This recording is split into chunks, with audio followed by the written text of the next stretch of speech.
Good evening. This is the Hex Late Show. I'm 43 OG. I'm an Australian who loves to talk about Hex, and I've got my buddy with me, Bloobum. I'm going to bring him up. How are you, mate? Hey, good. How you going? Good, thanks, man. It's been an interesting week this week because we have had the launch of, the sacrifice phase for PulseX. And it's been an interesting time. So for anyone just tuning in right now and wondering what we're talking about, what is happening is a gentleman called Richard Hart is forking the Ethereum network and creating a new network called Pulse. And that Pulse is basically very similar to Ethereum. Well, it is Ethereum, but there's going to be some changes to it. And one of the changes is they're going to have their own automated market maker called PulseX. And PulseX is going to harvest all the liquidity that was in all the other automated market makers on the Ethereum network. And it's going to put them into PulseX. So PulseX is going to have this huge liquidity, this pool of liquidity, huge pool. And it's going to have a governance token.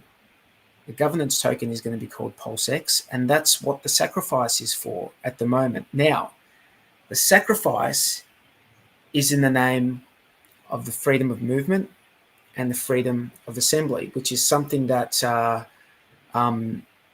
we as people in crypto feel very strongly about, because we don't like the idea of anyone restricting or impinging on our freedoms. Especially when it's basic freedoms like being able to move around and being able to get together with people that you know and love. So that's what the sacrifice is for. You're going to sacrifice if you want to, because you support freedom of movement and freedom of assembly.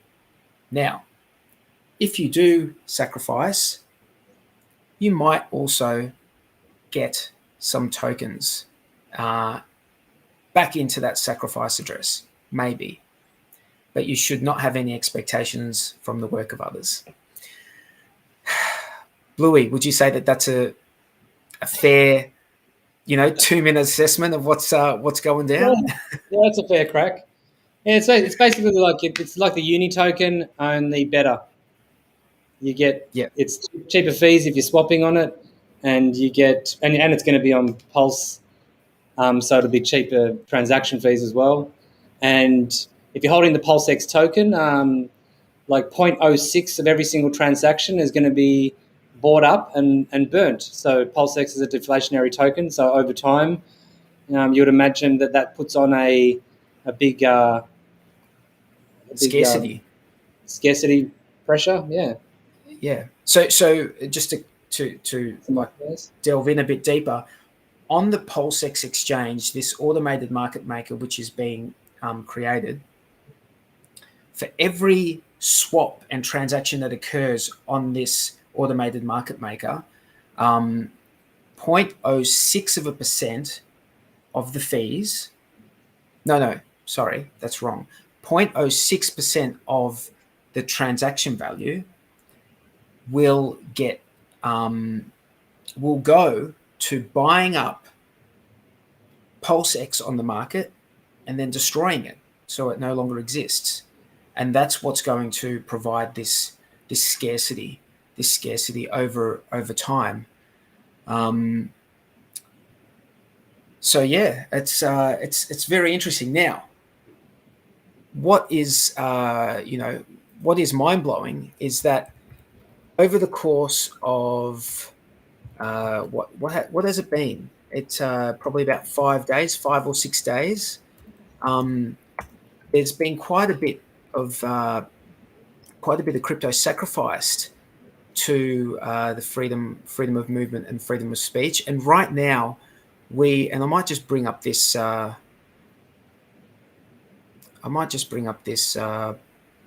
This tab. Where are we? There we go. Can we see that? Yeah, so this is the Pulse lead. I might just bring up Sammy here. Oh, Sammy's Are you there, Sammy? Hello, how's it going? Hey, Sammy. how are you? Yeah, good.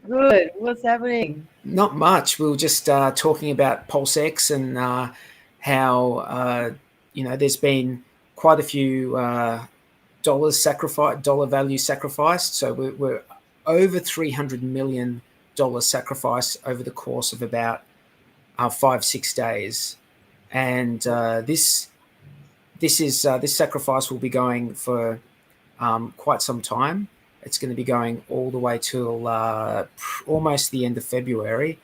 However, 25th, I the believe. 25th of February, yes.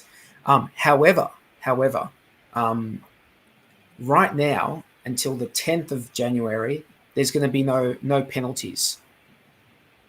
So what is the penalty? So what's the penalty? The penalty is going to be 5% per day from the 11th of January onwards, and it's going to be compounded. So between, I think we started on the 30th of December, our time, through to the 10th of January, that's just a flat no penalty. And then after that, whatever you sacrifice dollar-wise will get you 5% less value per day of PulseX. So have you guys had a good look at this? Have you had a look at this this website here, Pulse Lead? We up until quite recently, the highest sacrifice was 15,733,974 dollars, and quite recently, this C5 address, which tends to pop up quite a bit here and there, doesn't it? This C5 address. This is an I believe this is an Ethereum Genesis whale, yeah. And if I'm not mistaken, this entity's sacrifice, and I'm just going to double check it because I'm pretty sure it was 7,777 Ethereum. I'm just going to double check if that. Yeah, it was, I think. So, what do you think? Yeah. What's the significance of that? What do you reckon that's about? I have no idea, mate. What do you think? I've got no idea. I just want to point out as well, though, that like last week. Oh, by the way, Happy New Year to everyone, and hi to the chat, to everyone in the chat. Happy New Year, happy 2022. You feel like shout a out family. To the chat. You feel like a total kind of like we got our group meeting here with all of you today, like every week. And yeah, Happy New Year. And so last week our consensus more or less was that like last time the price shot up and the whales sacrificed, and then the price was suppressed for the rest of the time. And so we kind of suggested maybe you want to sack and chill. So at the moment, if you took that advice, you're doing pretty well. The price did go up at the start. Whose advice was that, by the way? We should point out whose advice that was. Was that your advice? Well, I just pointed out that that's what happened last time, and that's looking like that's probably maybe what's going to happen this time. But having said that second chill, yeah. Like who came up with second chill, the actual comment? I think it was Markable Thoughts. He came up with the term second chill on a stream. Sounds about right. Sounds like something he'd say. Right. Yeah. But having said that, Rackham Rochelle hasn't sacrificed yet.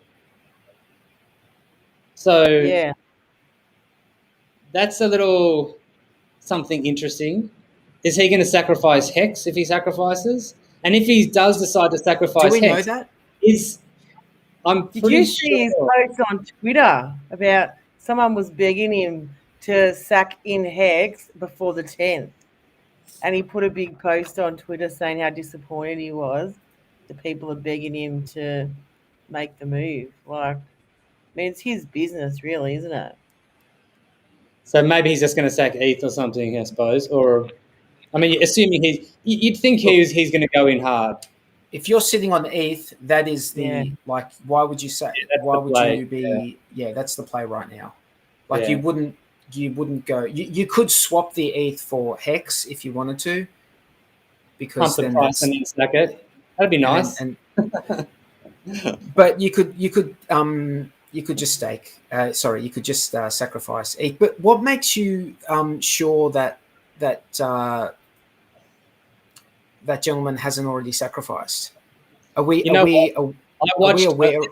I haven't checked that. I haven't done the chain analysis. All I did was I watched the video from My Life is Awesome dude, and on his last video, he basically, that's what he was saying. So I haven't double checked that. I can't verify that information. It might be wrong, but he's been following Rakam quite closely. Did you see the video before that? How he talked about Rakam's story? No, I didn't see it, but I heard about it. It's worth going to have listening to the story. It is a bit of a story. I was wondering, but if true, it's a beautiful story. Hey, Tangent! Happy New Year! Happy New Year, everyone. Tangent. What's happening, bro? What's going on? Sorry to interrupt. Happy New Year. No, man. Good. We're talking about whales. Talking about what? Sorry. Whales. Just like one of the Genesis whale. He's already sacked. He sacked ETH. He sacked 7,777 ETH. We were wondering what the significance of that was. And as far as we know, that i.e. watching somebody else's video who said so, Rakam Rochelle has not sacrificed yet. So we're wondering when he's going to sacrifice, and if he does sacrifice, what he's going to sacrifice. Yeah. What do you reckon? Do you reckon the price is just going to be suppressed for the rest of the thing? There's 6 days left. There's 6 days left for whale games. Yeah, that would be that's the theory I'm working with at the moment. I'm assuming it's going to be the same as the last sacrifice phase in terms of price suppression. Probably, hey. There was a tweet where someone said, show me the price suppression, or shut up. Not aimed at me, just to people in general, saying that it was FUD. But the price suppression, you can see it on the chart. Like, I don't need to go and look at specific addresses. Yeah. You can see the price suppression on the chart. Yeah. I mean, suppression, I guess, is a loaded term, isn't it? Yeah, that's a fair call. That it implies it's deliberate, right? Like it's deliberate large-scale selling. But if you are sitting on a big bag of ETH, I mean, really, that would be the thing to sacrifice now, because before the fork, it's better to sacrifice that than, because you hold on to your Hex, so you get double, and then with the ETH, you're going to lose out on that swap, so you may as well get rid of it. I'm not sure if you guys saw the tweet from Jenkins saying that he's concerned that there are a large number of people buying PulseX with the intention of dumping it into Pulse. So effectively buying Pulse by proxy, and that he's concerned that the price will get tanked. Well, I didn't see it as a concern. I saw it as maybe that's a better opportunity, is to or either like sack, put it into a liquidity pool, and like, do you really care which one you end up with? Like, they're both fantastic. One, you just collect off the 0.3%. Oh, that's tight. Be a liquidity provider. That's a pair of between PulseX and Pulse, and then all of the volatility you're just cleaning up. You're getting one or the other and fees. Man, that's tight. I really like that idea. I might steal that and do it. Yeah, man. Take it and run with it. Anyone. Because then you're putting yourself in a win-win. It doesn't matter. Like, you don't really care because they're both going to go, well, there's a high degree of confidence that both of them are going to perform well. Over the medium term. So, and what can you? I mean, Pulse and PulseX are going to be liquidity plays anyway, because what can you do with Pulse? You can delegate it and earn probably not very much, or you can chuck it into a liquidity pool. And if you're going to chuck it into a liquidity pool, you want to chuck it into a liquidity pool with something that you don't mind having instead of it. So PulseX Pulse seems like a pretty obvious choice. Yep. I'm going to just chill. Sorry, you don't think people might be shooting themselves in the foot selling their PulseX? I mean, it's got a lot going for it, and I know PulseChain has as well. But I mean, you know, the only coins that are available are the ones that are getting sacrificed for. There's no other supply, and the burn back feature on it, you know, is going to push price up. So it may not be, you know, a get rich quick overnight, but certainly like a couple of years old, like it's still a really good thing. Like people might be shooting themselves in the foot if they're going to be swapping it automatically. With what Bloobum just said, your risk is mitigated by the fact that if we assume that both of them are going to go up, the worst case scenario is that you end up with the one that doesn't go up as quick. And so it's just an opportunity cost. It's not like if you were selling it and dumping it into dollars and then missing out on moon runs, you know? You're going to be on one train or the other. I can't see how one of them is going to moon and the other one doesn't. Like they might move independently of each other. They might move at different times. But if you're providing liquidity, you just like that's why I love your idea so much. Is because if they're not moving at the same time, you're basically getting the benefit of that relative change between the two. You're milking that and then also riding both of them up. Man, it's gold. And even if one does moon, you just keep it in liquidity, and over time, volatility will happen. Hey. Yeah. Hey, can I just say Happy New Year to everyone in chat and all you guys? You know, I had a really awesome Happy New Year. Went out and saw some bands and had a few drinks. It was awesome to get out. You know, like being in lockdown for 2 years, the first time I've gone out. You know, midnight came, people were kissing and. Anyway, back to the story. Awesome. So I've been hanging out in PulseX Telegram a lot. And have you guys ever heard Walrus speak from Telegram?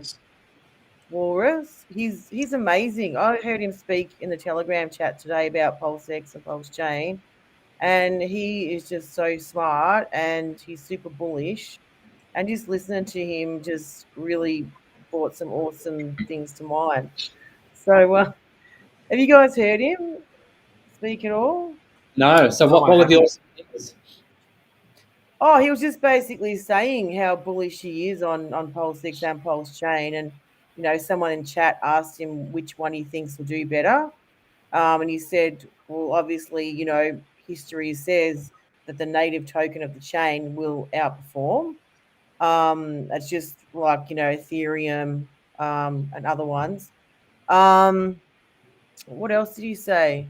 But what about Richard's dumb pipes comment that the value doesn't necessarily accrue at the network layer? You know, that's kind of like the counterpoint to that. And also they've never been launched at the same time. Like Ethereum was launched years before Uni. Yeah, that's a good point as well. With this one, they're basically starting out the gate at the exact same time. So it's gonna be an interesting race. And then that dumb pipe, like thing, that's the case, right? When it's launched, it's the case. But what seems to happen with chains is that because space is it's limited on the blocks, that over time that it sort of doesn't even apply. That it's, I mean, you would say it should apply, you know, and if there was plenty of bandwidth, like there is. You would think there should be with like the NBN in Australia, for example, then they're dumb pipes.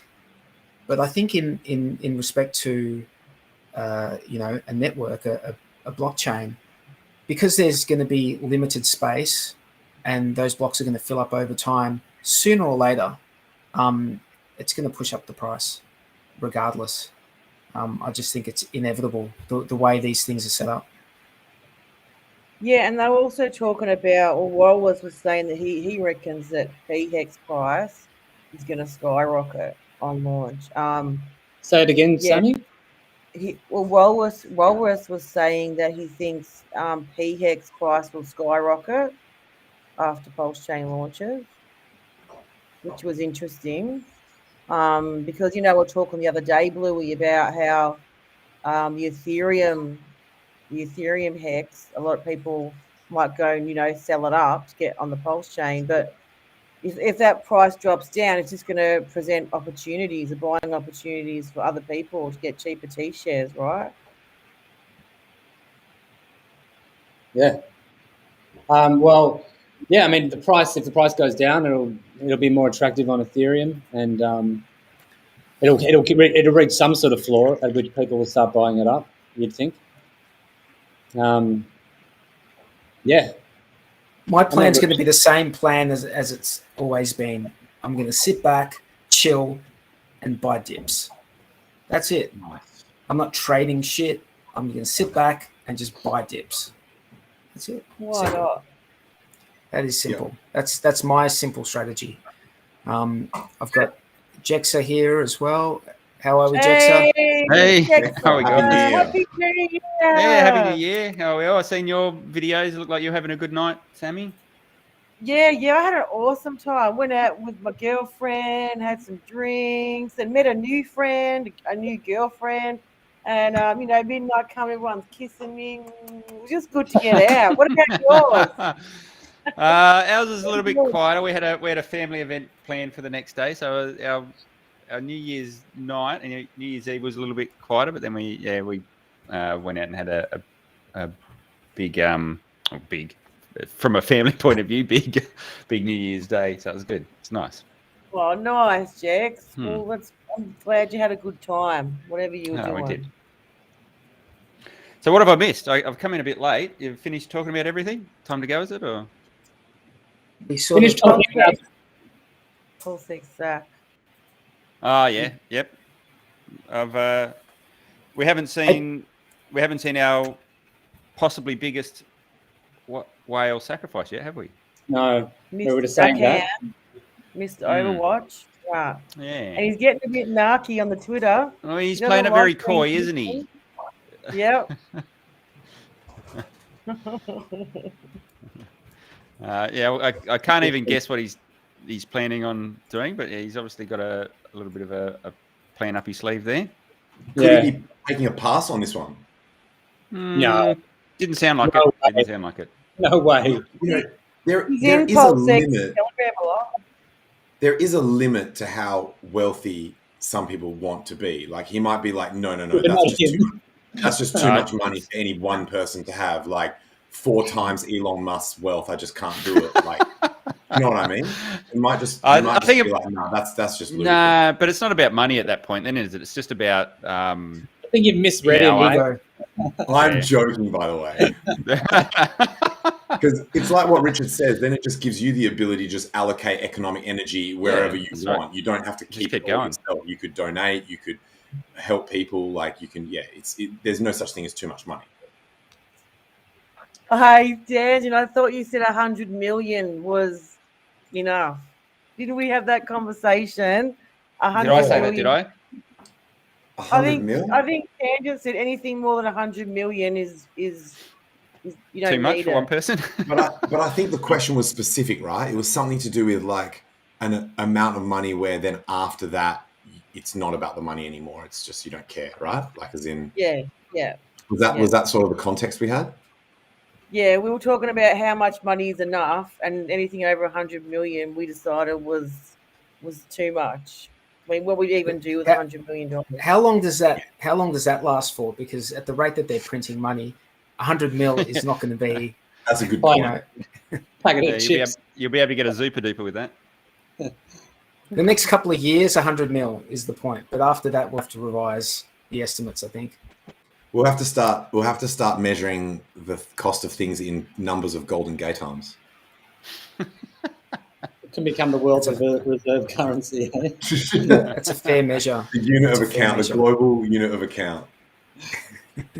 Where is uNrekt? He's busy tonight. He can't make it, unfortunately.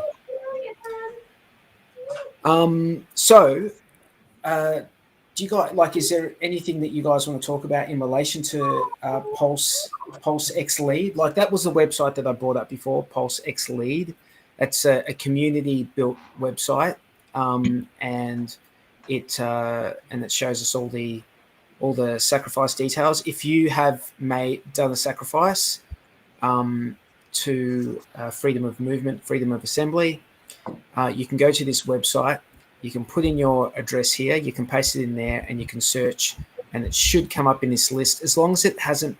I believe that perhaps staker addresses aren't showing up at this point in time. Is this still just ETH, or has this got some other chains on it? No, this is just ETH. That's huge then. 300 mil. It's over 300 mil.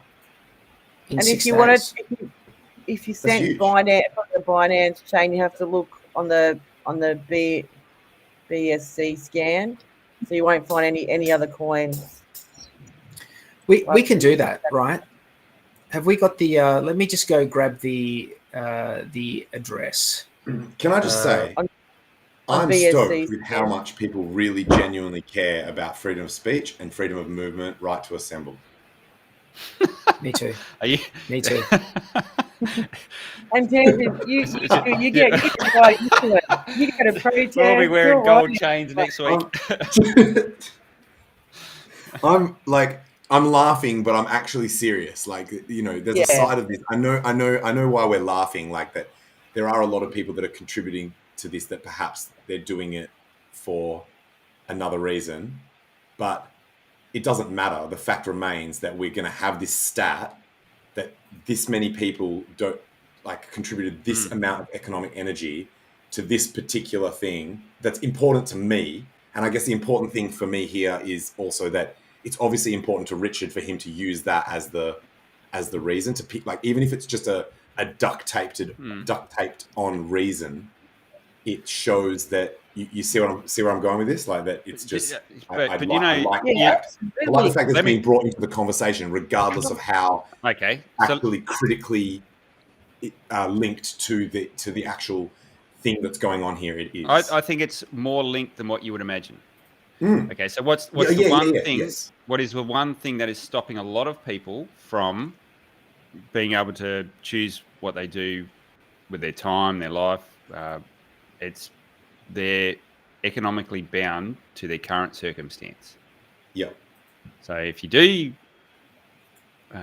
give people that opportunity to free themselves from that, then I guess it does achieve that result, doesn't it? Yeah. So it's not as silly as it sounds, I guess.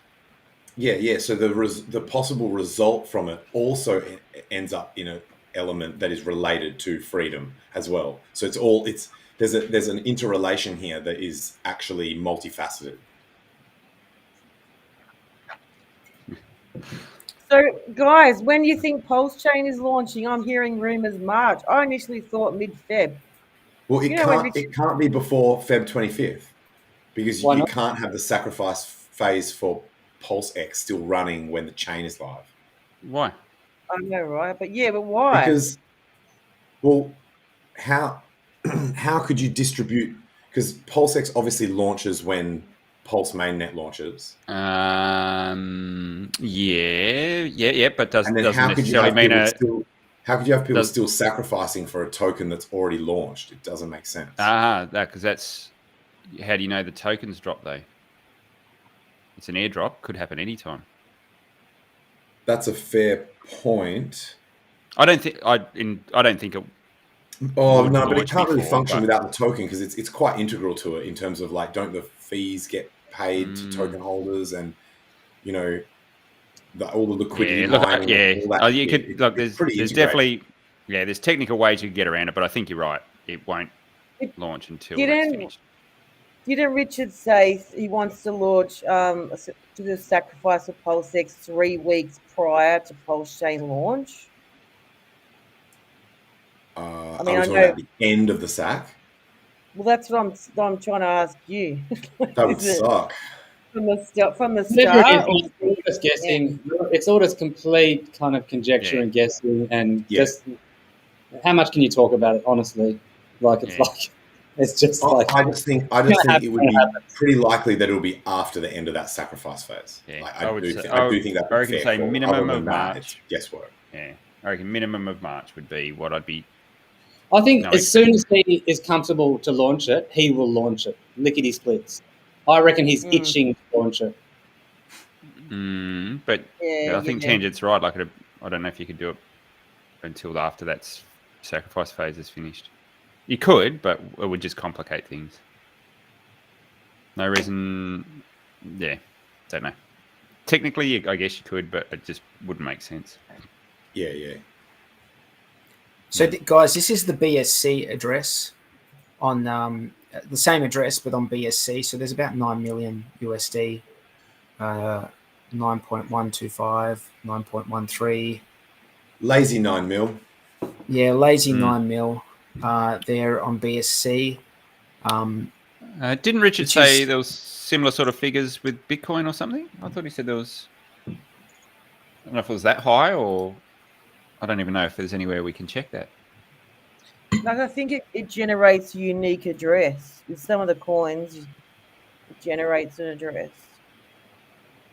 Yeah, the UTXO based chains, they all have different addresses for each sacrifice. I don't think we're going to get an answer to that easily, because we haven't. I don't think it's even released. So with PulseChain launch, they released a lot of the UTXO set or something, didn't they? Or there was some. That was the XPub, I think they released, so you could actually check it. I don't think I've seen that this time around. Thanks for the super chat, Sir Edward, of $50. That's really lovely. Damn. Big one. Well done. Nice. Pair character riding a firework rocket disappointing away before bursting in the sky. Disappearing. Put my glasses on. So last time we had 50,000 people. Thank you, last time we had 50,000 people sacrifice. Well, it was either, I think it went up to 60. Might have even been 60,000 people sacrifice. Do you think we're going to get that number this time? We're up to 28,000, say 29,000 wallets. You'd think, possible. You'd think it did easily. It's going at a faster rate already, no? You've got, this time I've got 50, well, how many people are in chat now for PulseChain?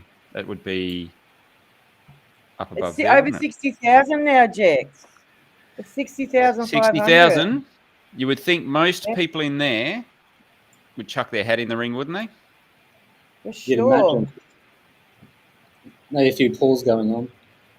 Did you guys hear about the person that dumped the price and then sacrificed? Oh, yeah. I did hear that. What was that all about? It was huge. It was like dumped, like, I think it was 1 million or multiple millions worth of Hex, and then sacrificed Hex after that. Like, crumpled the price and then sacrificed on the lower price. Like, what are you thinking when to do that? I guess either maybe someone who doesn't understand how it works. Maybe someone told him and he just got it reversed in his mind. Yeah, mate. Yep. Maybe someone explained it to them the wrong way. Sell and then sack. But sacrificed Hex, so literally locked in value in USDC. Literally dumped the price and then sacrificed Hex at a lower price.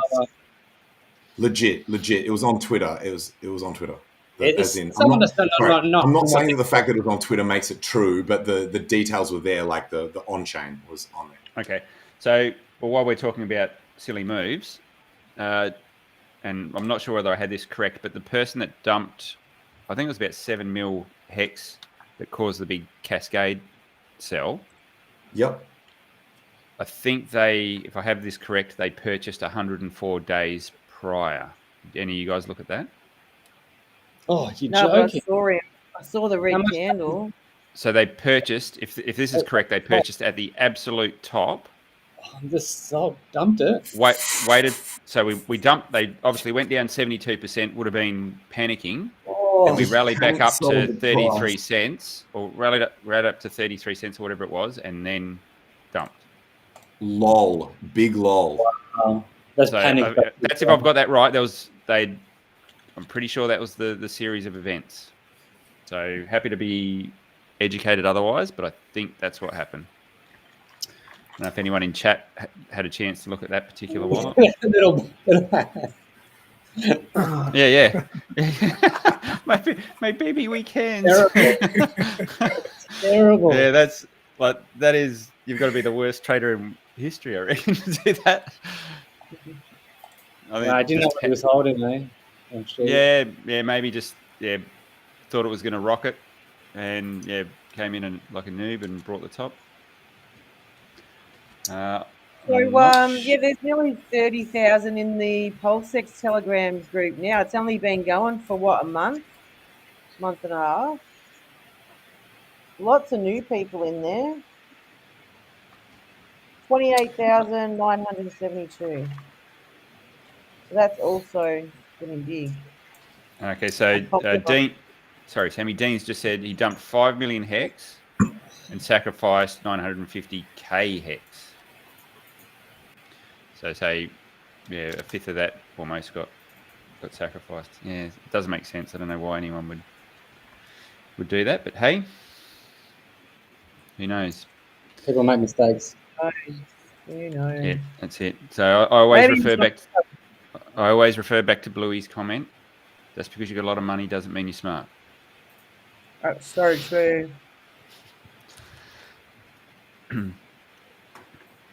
Yeah, man. Money does not buy fashion sense. Actually, talking of fashion, someone asked it before in the chat where I got my T-shirt from, and it was just a little plug. Is teepublic.com, teepublic.com. Oh, Bloobum, the shirt that I saw you wearing with the meditating spaceman. My one arrived. I'll go and grab it and show you guys. They're hey, cool. while Tangent's doing that, I just want to shout out to one of our community members who posted something on Twitter. Oh, that's cool, dude. That is cool. That's awesome. Haven't even worn it yet. Fresh. Where'd you get that from? Same shop as what Bloobum just said, TeePublic. Yep. The one you were talking about a couple of weeks ago. That's right. Yeah, it's like it's a Redbubble equivalent. You just go there and search for Hex. Hey, so you guys know Hex Mac? Yep. Mm-hmm. Yeah. He's a prominent community member.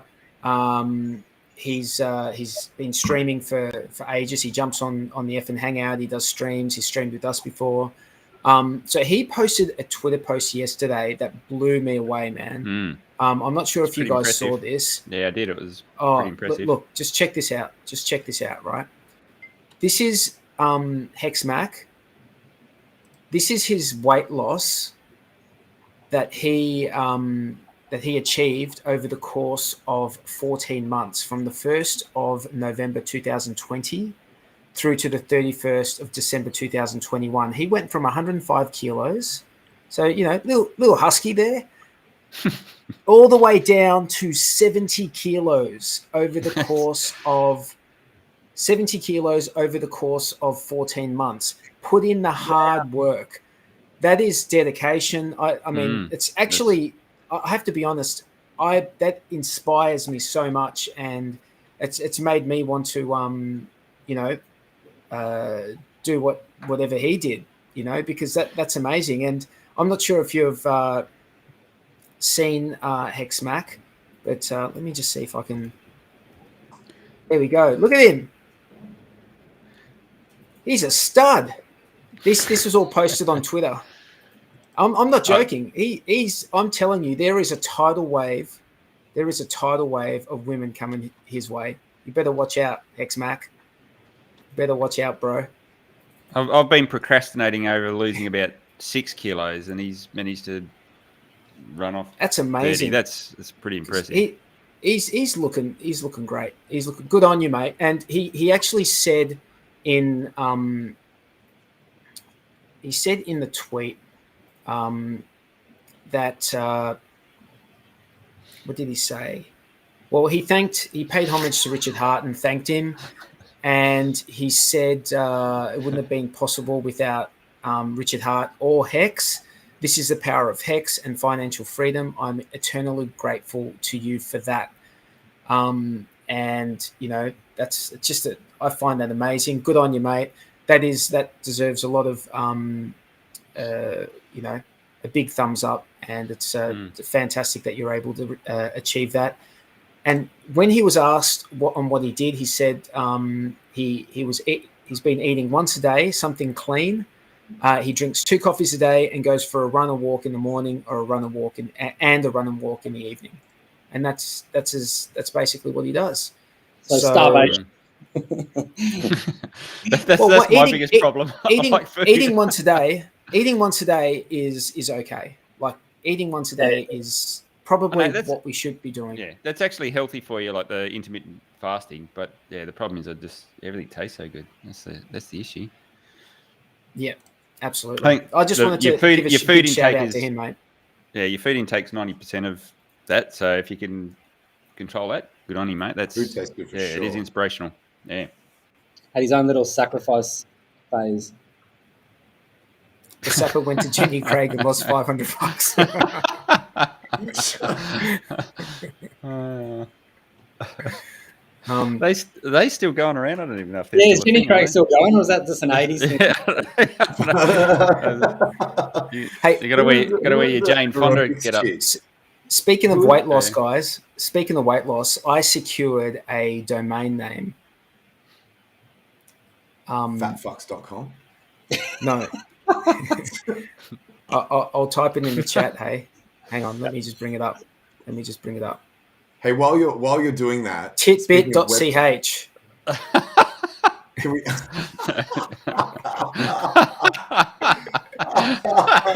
You legend.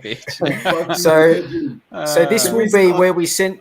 This will be where we send people to go fill out the form. I think it's just going to be easy. Or we can have the results posted there or something, and we can have the results. We can. Yeah, exactly. What's the you know what I love about this? Czechoslovakia or something? No, that's just no. Switzerland. Yeah, that'd be Switzerland. Oh, yeah, be Czech. Yeah, that's right. Yeah. Switzerland. Yeah. Well, I wonder what people think that is. Do you know titbit.ch? Day 43. Do you know what I love about this the most? Bit, like where it has chopped the word, bit is very relevant to our industry, right? So like titbit, and also titbit. That's a word as well, right? Like, exactly. Like so it's not even rude unless you're like. Do you guys want to explain that to other cultures? Because I think that's an Australian thing, right? No, is it TID though? Isn't it tidbit? Oh, it's tidbit. Tidbit. Yeah, it's a small. Yeah. You are right. Yeah. You are right. Yeah. Tidbit. Well, we're gonna have to wrap with that shit. Can we shout out Getter? Richard Hart is on Getter. I'm on Getter. I'm on Getter as well. Yeah, I'm using the same. Is it worth being over there? Minus the number Mexicans are going over there in droves. Fuck yeah! I don't know if I need it. I don't know if I need another communication app. We don't. We need this one's like, and it's like this is an impetus. This one's censorship. Like their claim is that they are not going to censor people like Twitter is. So can they though? Even if is the biggest thing. Yeah, if right. They can. They bloody will. So yeah, exactly. Yeah, we don't know for sure, but at least we know it's got to be better than Twitter. It'd be good to have hard as well, guys. It is a hard. It's a hard problem. It's a difficult problem. Like, do we at least acknowledge it's a difficult problem? Because on one hand, to not censor a platform, no, it's fucking easy. Delete shit. No. I didn't say it's hard. I said it's a difficult problem because, yes, I agree with you. You don't want to censor anything. At the same time, I don't want to have porn. That's horseshit. No. Did you see what Rich Hangout? Let me just finish. I don't want to have. I don't want beheadings and stuff. Just you know what I mean. I don't want. There's some things I don't want to see. You know what I mean? But you know what? And if it's totally uncensored, we get the argument. We get the argument. The thing is, right? That did you see that Richard Hart said, "Hey, Hexagons, why don't you go further afield check out the hashtag Explore on Twitter. Yeah. Have you actually seen what's on that hashtag? The shit that comes up on that hashtag? There's like hardcore porn on Twitter. Really? Like hardcore porn. Like well, I remember Brennan used to put porn. I guess it depends who you follow on Bluey. They must have your they must have you sorted. No, when you look at the hashtag Explore, you will see it. Just do it. Hashtag Explore Twitter. I'm going there right now. It's ridiculous. Ridiculous. You know what? So they are not censoring. They're not censoring that. What they're censoring is people giving out true information. Yeah. Yes. Yeah. Yes. And if anyone did hear that, what they're being told to censor. Did anyone listen to that they're basically, Joe Rogan podcast? Sorry, dude. Big tech is still the little bitch of MSM, you know? But I think that text, so images, yeah, sure, there are images that like should probably be censored, should definitely be censored. But I don't think text should ever, someone should be able to put in text whatever they want, just like they should be able to say whatever they want. And it's self-regulating because the social implications and the potential legal threats in the real world should be what people have to use to regulate their own shit. It should not be the platform. So you take a risk when you say some shit that there could be legal or social implications resulting from what you have done. But that should not be the platform's responsibility. The platform should allow you to say whatever the fuck you want. And then if you've said something that's out of line, then you may have to deal with consequences, right? Like if you threaten someone and then they come and break your legs. Or you say some shit that has a legal implication and someone sues you in real life. That should be the result, not the platform going, no, you can't say that. That shit that Richard posted where Twitter comes up with this thing saying, are you sure you want to post this? It might break our guidelines. I get that all the time. I get that all the time when I'm trying to tell someone that they're a fucking clown. Oh, it's ridiculous. They're censoring scientists, doctors, presidents. Yeah. It's crazy. It's crazy. So this is an opportunity to jump onto a new platform, which supposedly is not going to be censored, right? And it's like the impetus is there now.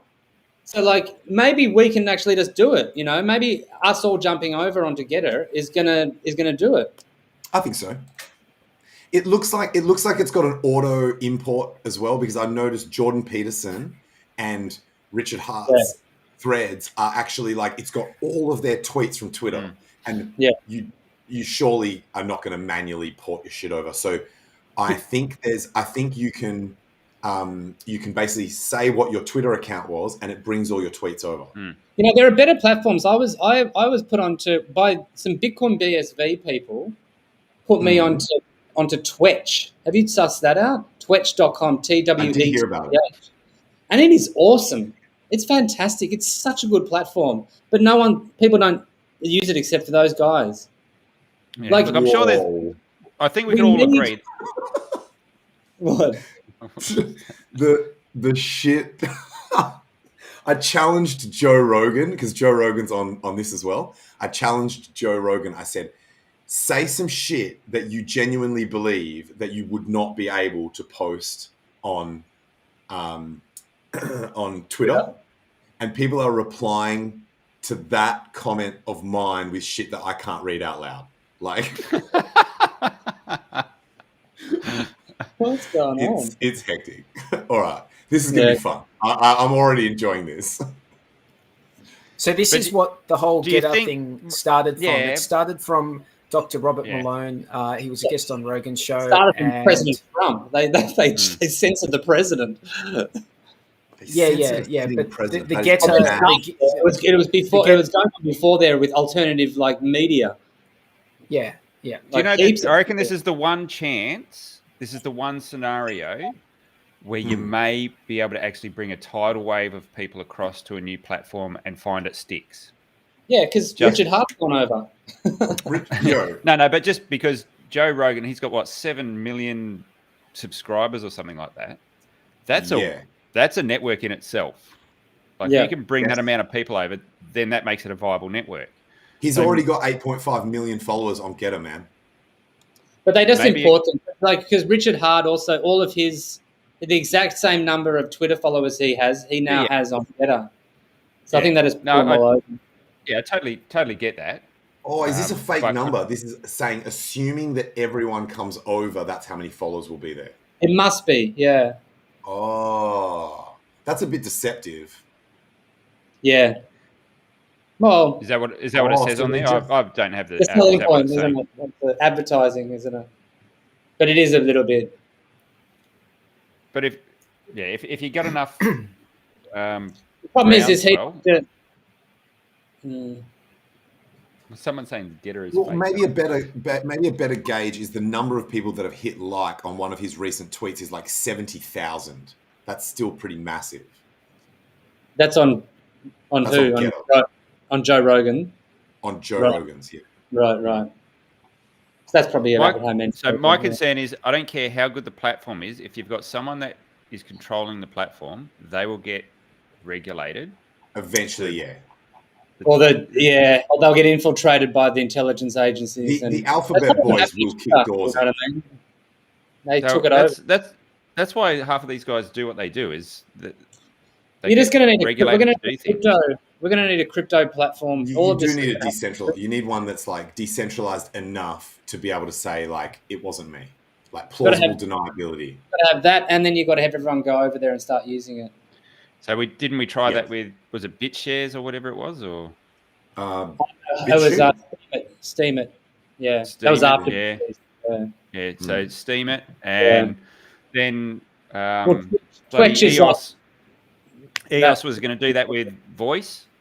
That turned to shit. They actually on that one you had to give them your ID and everything and prove who you were, and serious. Yeah. That because I thought that was going to shape up to be all right. It was going to run on EOS, and then they was going to get rid of all the spam bots and all that. And I thought, yeah, cool, this sounds good. And as soon as they said, oh, we need you to verify who you are, I was like, I'm out. Yeah. Which one was that, Jexxa? Voice. So Block One's attempt at it. Okay. And I don't even know if they're running with it now. I think Yeah, like a crypto platform where they want KYC is just insane. Like that's just the opposite of what it's for, or what it's about. So, yeah. So I don't know if I should go over there and check this out or not. I'm happy to be a later adopter on this one.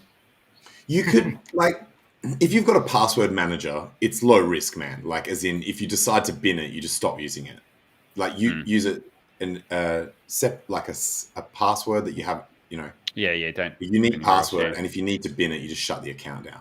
I think it's pretty low risk. So and also, the quicker you jump on it, the more likely you are to get the handle that you want. So, for example, tangents only is actually taken on Twitter. So I was going to remove the one because I was like, I don't really need the one there. I actually like tangents only. It's like, you know, and I went to remove it, and someone actually already has tangents only on Twitter. So on Twitter, I have to leave the one on there, but on Getter, I've got tangents only. That's super random, isn't it? Yeah. So Liverpool fans just said check out Hive, but I think Hive is just a fork of Steam, isn't it? Yeah. Also, the thing that I don't like about Steemit is, or didn't like about it, it may have changed, is the way that the way that the money system works on it is very convoluted. Really, it's convoluted as shit. That's true, and it also favors the people who already hold the most of it. It's like you get more weight with your likes if you've got a lot of Steemit, and then you can like stake it to power up. Or so it really benefits early adopters, and the founders like have a massive advantage over everyone else.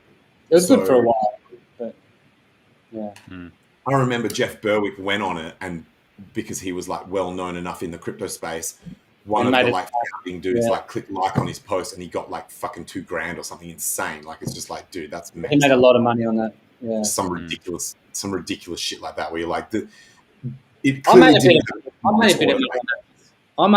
bit of money on that platform to see whether this thing was like reasonable in terms of its weighting, you know. But I made a bit of money on that platform just by writing kind of blog posts.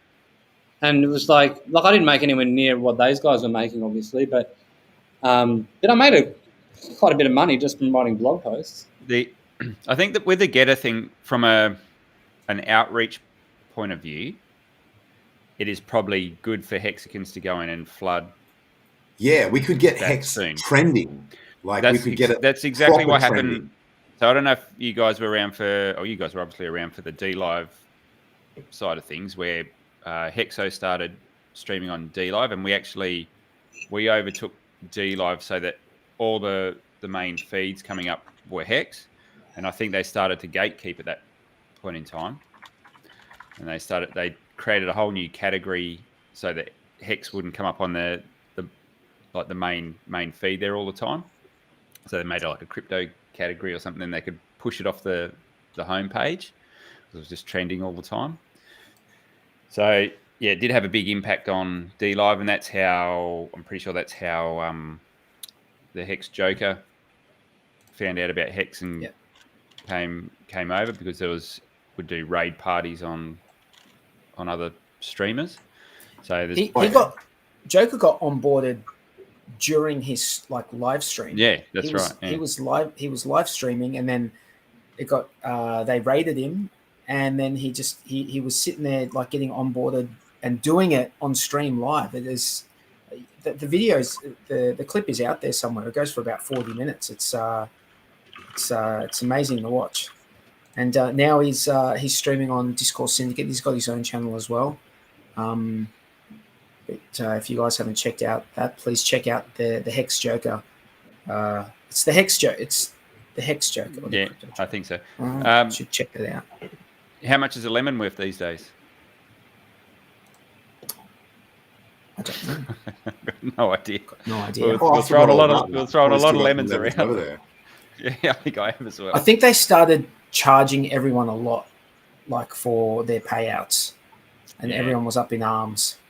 They started to be able to withdraw it. Yeah. Oh, they started doing some really shady shit. They were giving people the certification check marks before they had the correct amount of followers, but then were denying Hexican streamers the same check mark, and there's all sorts of dodgy shit going on. Yeah. But all we ask is a level playing field, isn't it? Oh, that's it. All we ask for. That's what I said. As soon as you got someone that can control a platform, they will control it.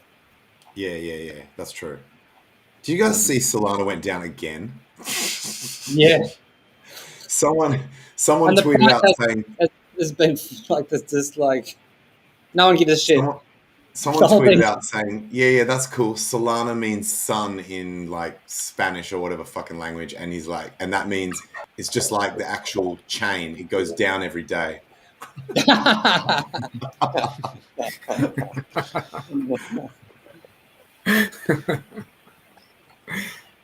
Sammy Chico, how many followers do you have on Twitter now, Sammy?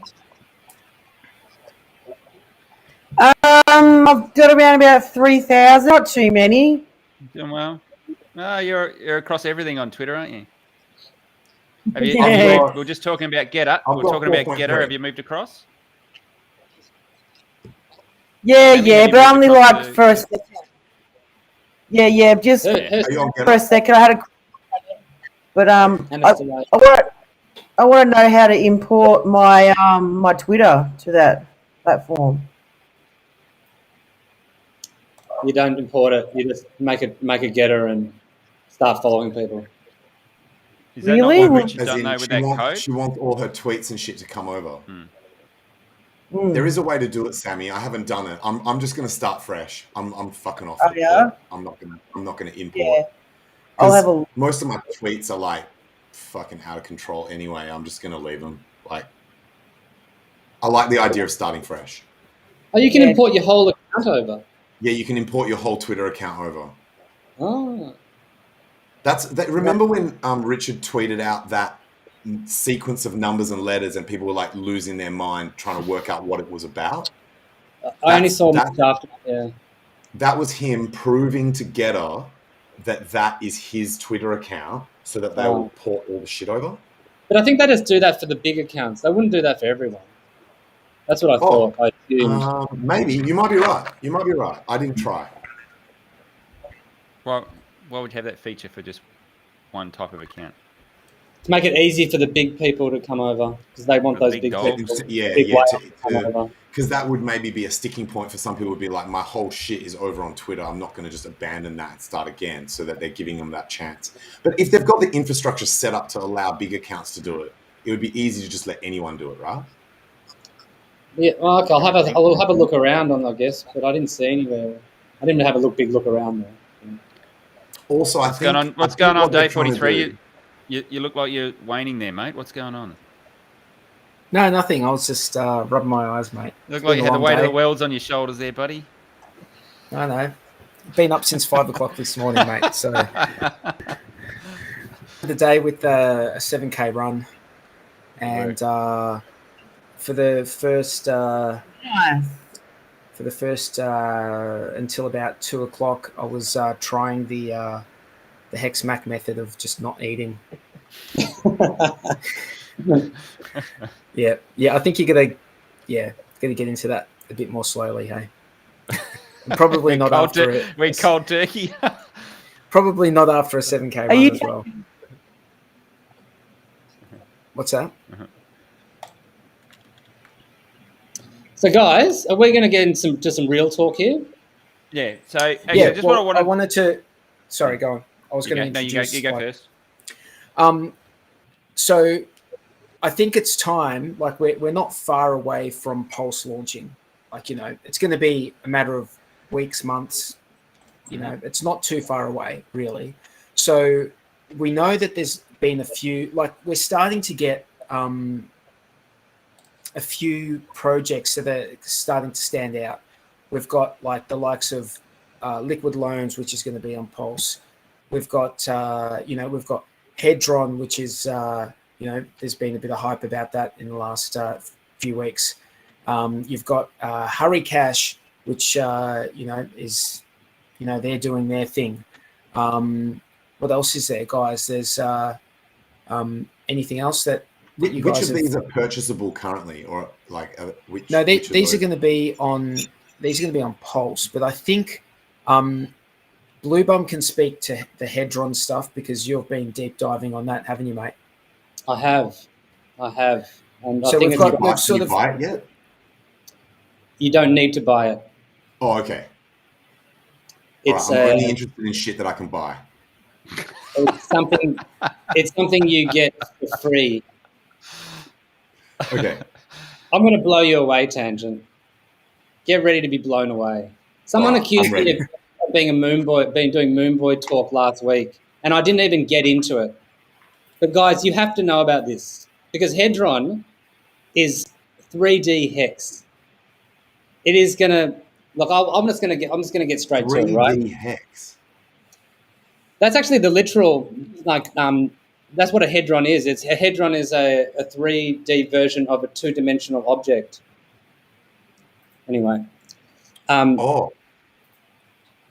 So Hedron, right, is without native stakes, we're going to be able to claim Hedron based on how many B shares we have, right, and how many days we have served of our stakes. All of them, every single one. I never every single one of our native stakes. Yes, we're just going to get free. Wait. What about ones in the past? We're going to be able to mint Hedron, right? Does this include active stakes already ended, or only active stakes? This is the native stakes that you currently all have, and any future native stakes that just get made on the Hex contract. That was quick.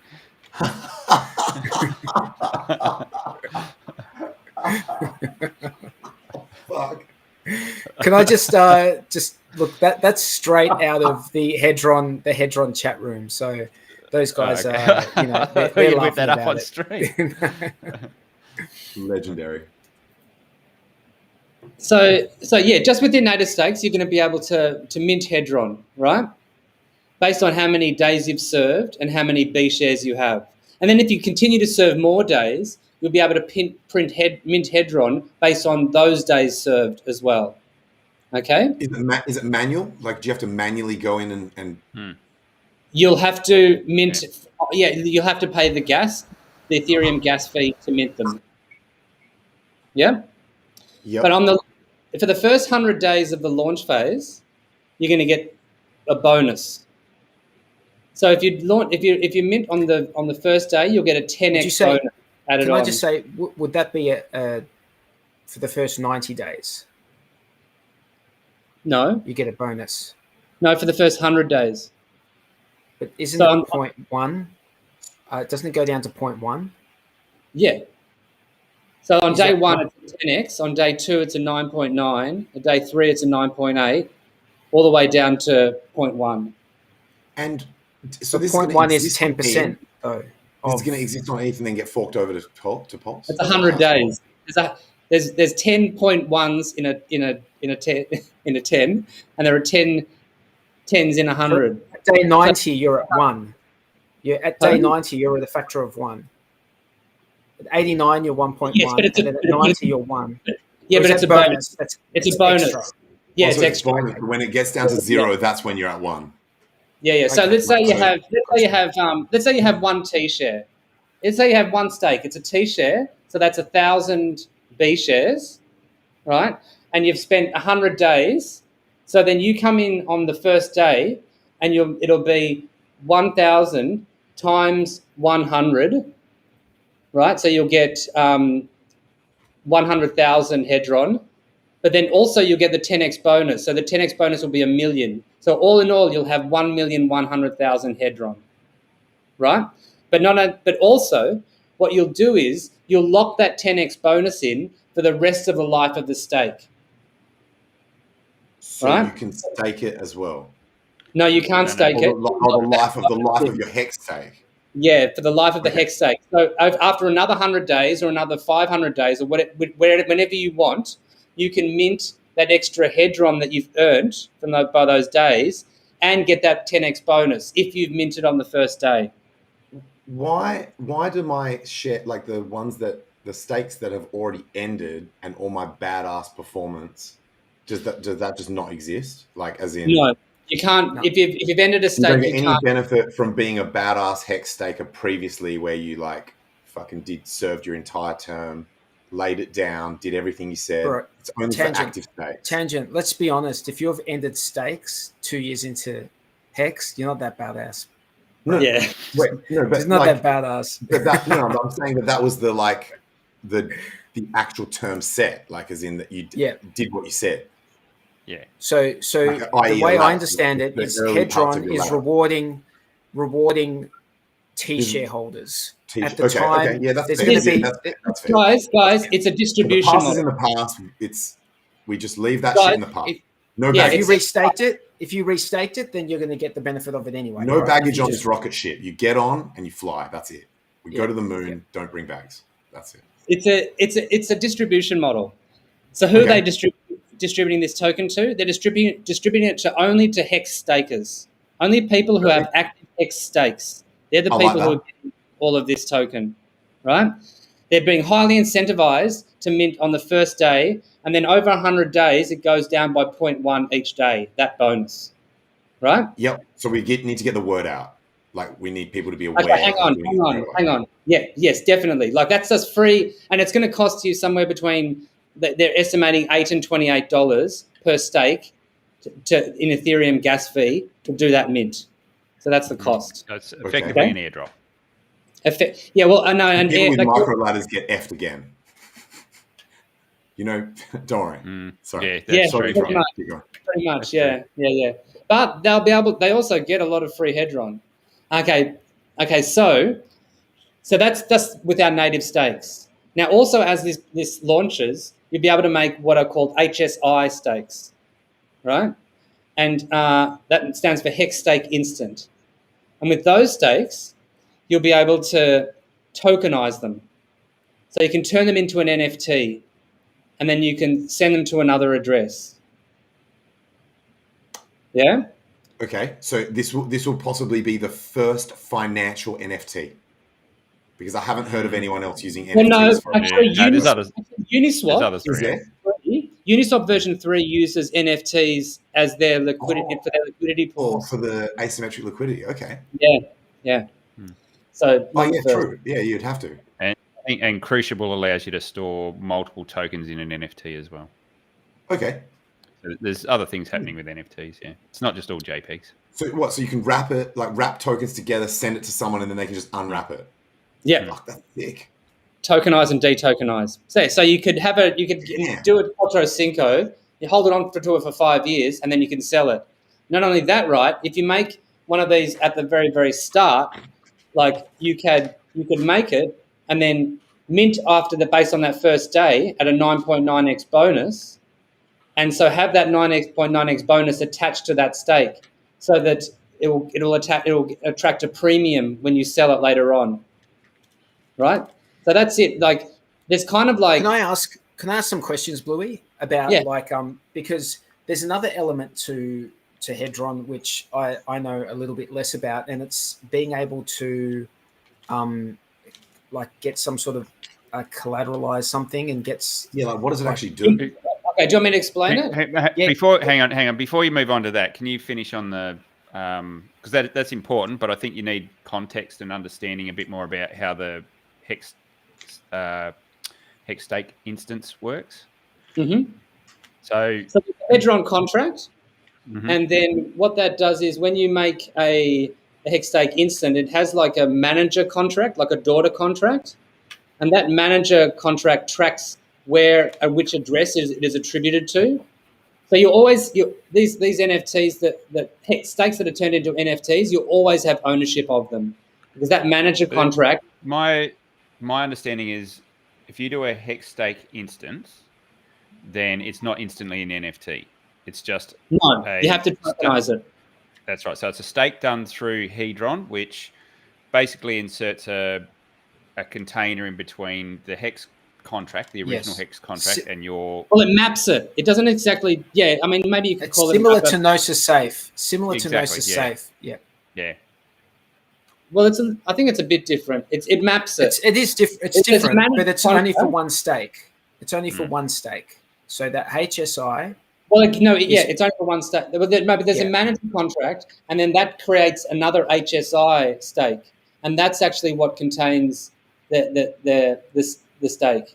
You know what? This kind of level of technical talk, we should get one of the people. I was just about to say that. The developer in here to talk about this.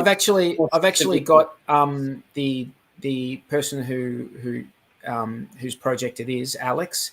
He's coming on in a couple of weeks. So he will be coming on, and he's going to give us like all the details, and you'll be able to ask him all those questions. But now that we've covered that part, can I ask you, Bloobum, can you tell me about so you've done all of this, like that is useful, being able to like make a stake and then be able to transfer that stake has a use in well, it's also an added. But can you tell me what like there's some sort of like, can you tell me, do you like there's a loan or I'm not 100% understanding like what that part of it is. So so everyone can mint. We can mint on our native Hex stakes, and we can also mint with these new HSI stakes. But what the HSI does is two extra functions. It enables you to tokenize and detokenize, and it also enables you to borrow. And that borrow is kind of like an advance. So let's say you make an HSI stake and you make it for 10 years. What you can do is you can borrow the Hedron that you would mint in that 10 years, right? And then you pay, let's say at that point when you borrowed, the Hex APY was 40%, or whatever it is, 37.9. The loan that you pay back is exactly half of that, but you pay it back over the whole. It's not a per annum. It's over the whole length of the stake. So if it's around 20%, you pay back 20% extra over the whole length of that stake, right? Okay. So the effective rate per annum is like somewhere between 1% and 2% if you're doing it on those long 10-year or 15-year stakes. Actually, on a 15-year stake, it'll be somewhere between 1% and 2%. On a 10-year stake, it'll be 2%, I guess, because if it's 20%, yeah? So then you pay back in installments, like whatever that proportionality is, every 30 days, right? If you miss 30 days, that means if you miss 90 days and you don't make a payment, what happens is that Hex stake becomes eligible for liquidation. And so someone puts in enough hedron to cover paying off that hedron loan, and that starts an auction. And that auction goes for 24 hours. And so let's say you've made a big 10-year stake, then you borrow that hedron that you would mint for that entire period. Then you go 90 days without paying. And this is a very advanced feature, and you don't have to do this. This is just what's possible, yeah? So you go 90 days, the 90 days clicks over and you haven't made a payment. Someone can come in, put up that hedron that you owe, right? And then if somebody else wants to buy the contract, wants to buy that Hex stake, they can actually put more hedron in. And every time someone, it goes for 24 hours, and then every time someone puts in, it gets extended out another 5 minutes, right? And any hedron that is payback, that is like if you're paying in installments, if you're paying off a borrow of your hedron, all that hedron is burnt. And then for those liquidated Hex stakes, all that hedron that's put up for the auction, all of that is burnt. Does that make sense? Sort of. It's a lot to grasp your head around. Hey? This is the borrow is an advanced feature, and you don't. Yeah, so, can I just ask? So, in relation to if you wanted to use that feature, would that then depend? It would depend on the price of hedron, wouldn't it? Like whether you want to use that feature or not. Because if you want to mint hedron for if you want to mint. Hang on. If you're like in year one and you do your stake for 10 years and you say, well, I want to use this feature, right? And I want to mint 10 years worth of my hedron in advance and use this feature. You're going to be looking at the hedron price to see whether it's worth it or not, right? Because what you could do is if you have two stakes, you borrow on one. And that way, you know that you'll always be able to pay off because you'll always be able to mint from the other stake, especially if you have the 10x bonus, right? The other thing is that after you pay off the loan, you can still mint for all of those days that you had the loan for. So let's say you get a stake, you take out a loan, a year later or whenever later, at the end of the thing you pay it off, you still get to mint all of your hedron for that time period. I mean, you have been paying off a little bit extra by the interest, but that's the cost of having that ahead of time.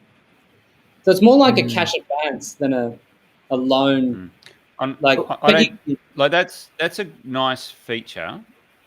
I think even without going down that path, I think the benefit that people will get from this is if they wish to, whether they mint hedron or not, they can make their stakes transportable. Yeah, that's going to be huge. That's also a security thing as well. Now, if it gets hacked, that's the issue. Yeah. So what does that allow you to do? Well, you can create a stake and it's in its own container, so you can send that off to someone else, send it to another wallet, give control to someone else. If your seed words get compromised and you do things in time, well, then you can migrate this away. You can migrate your stake away. So I think just from that perspective, there's a lot of pretty cool things. And there may be a market just for stakes that are in that container. Yeah. And minting, obviously. You can only have one stake in the container. for one stake. So what if you're wanting to have multiple stakes, then you will probably need to use something like Staker App, because they're using the Gnosis safe, and your stakes will go into that. You can make multiple stakes. You can make multiple HSI. Can you make multiple stakes? I guess it doesn't matter if it's in one container or not. Are they in one container? No, it's got a manager. That's what I was saying. It's got the Hedron contract. Right. That's its daughter contract, which is a manager, which basically maps where all of that stuff goes. And then you have HSI stakes that daughter that, which are burnt when the Hex stake is ended. Like they adjust for the making the stakes. That's how I understand it. Can you put multiple stakes in one NFT? I guess is what I'm. I don't think you can. No. You just tokenize one. They're basically individual stakes, and I guess that's what I was saying. I was saying like, in contrast with the Staker app, and this is where the difference would lie, is that you would put all your stakes into one, but then, you've got everything in that one, whereas this gives you the flexibility of moving individual stakes, out. Yeah. So there's pros and cons to both, I would say. But Jexxa, we've been talking about Hedron for a bit. You're on the Liquid Loans team. Can you maybe speak to the audience a little bit about Liquid Loans, because that is something that's going to be launching on Pulse, and I think it's fair to talk about. I think for the equal time. Opportunity. No, I think that's fine. I've already had a bit of a crack on here before with Liquid Loans, but I guess the big thing I want people to understand, because there was a question about something being audited there as well for Hedron. So what I want people to understand is, in the background, and most people in the community probably aren't even aware this is going on, a lot of the teams that are building out on Pulse are all talking together in the background. So we're focusing on our core things of delivering our own projects, but we're also speaking with everyone else in the community and finding out what they're up to, how we're going to work together.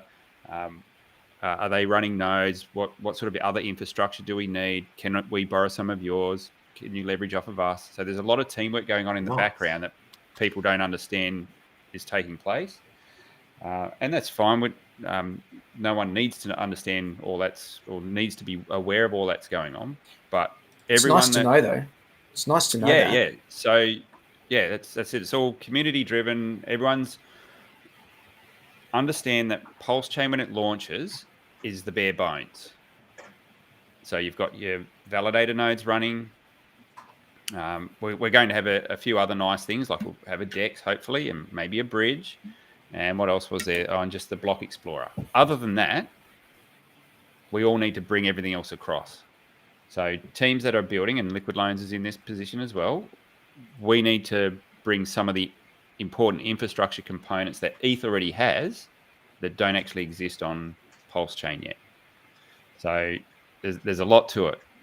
Why am I saying that? So we'll come back to, everyone says when audits and things like that. We get a lot of that. So the Hedron guys are getting that. They're probably a little bit different. They can probably go and get an audit on their ETH contract, and if they've got no other calls that they need to make externally, then that will come across pretty well. So they could probably be in a position to get their audits done now. A lot of other teams need PulseChain to be up and running before they can get full audits. So you can always go and check out the contracts that are running on the ETH networks and things like that. But as soon as we come over to the PulseChain, you have to make these changes. And do you then just rely on audits of what was on ETH, or do you have to go and get a whole brand new audit on PulseChain? Yeah. So I guess it comes down to whether the code changes. If the code is changing significantly, I mean, then you would think that there probably needs to be something.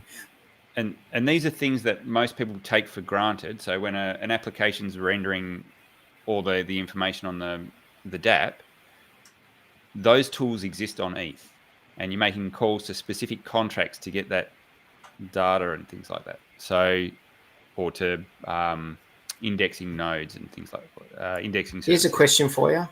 Yep. When public testnet for Liquid Loans?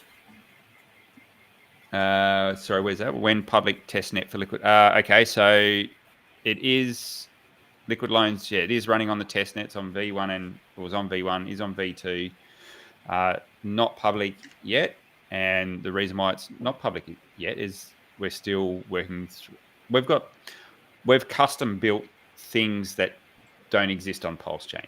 So I mentioned all this infrastructure stuff is not there. We've custom built those items, and they're running in our private in a private function or in a private capacity.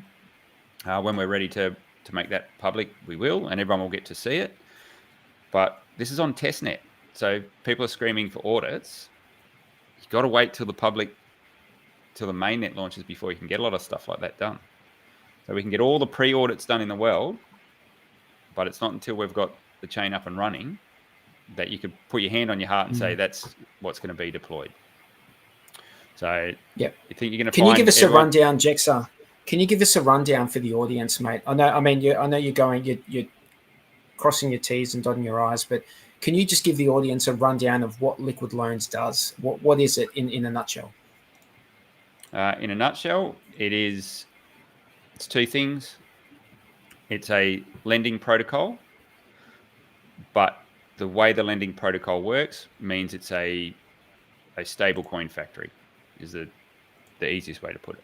So the community members that use the protocol and deposit their Pulse onto the protocol, put it in what we call a vault, then they can mint USDL, which will be a US dollar pegged stablecoin.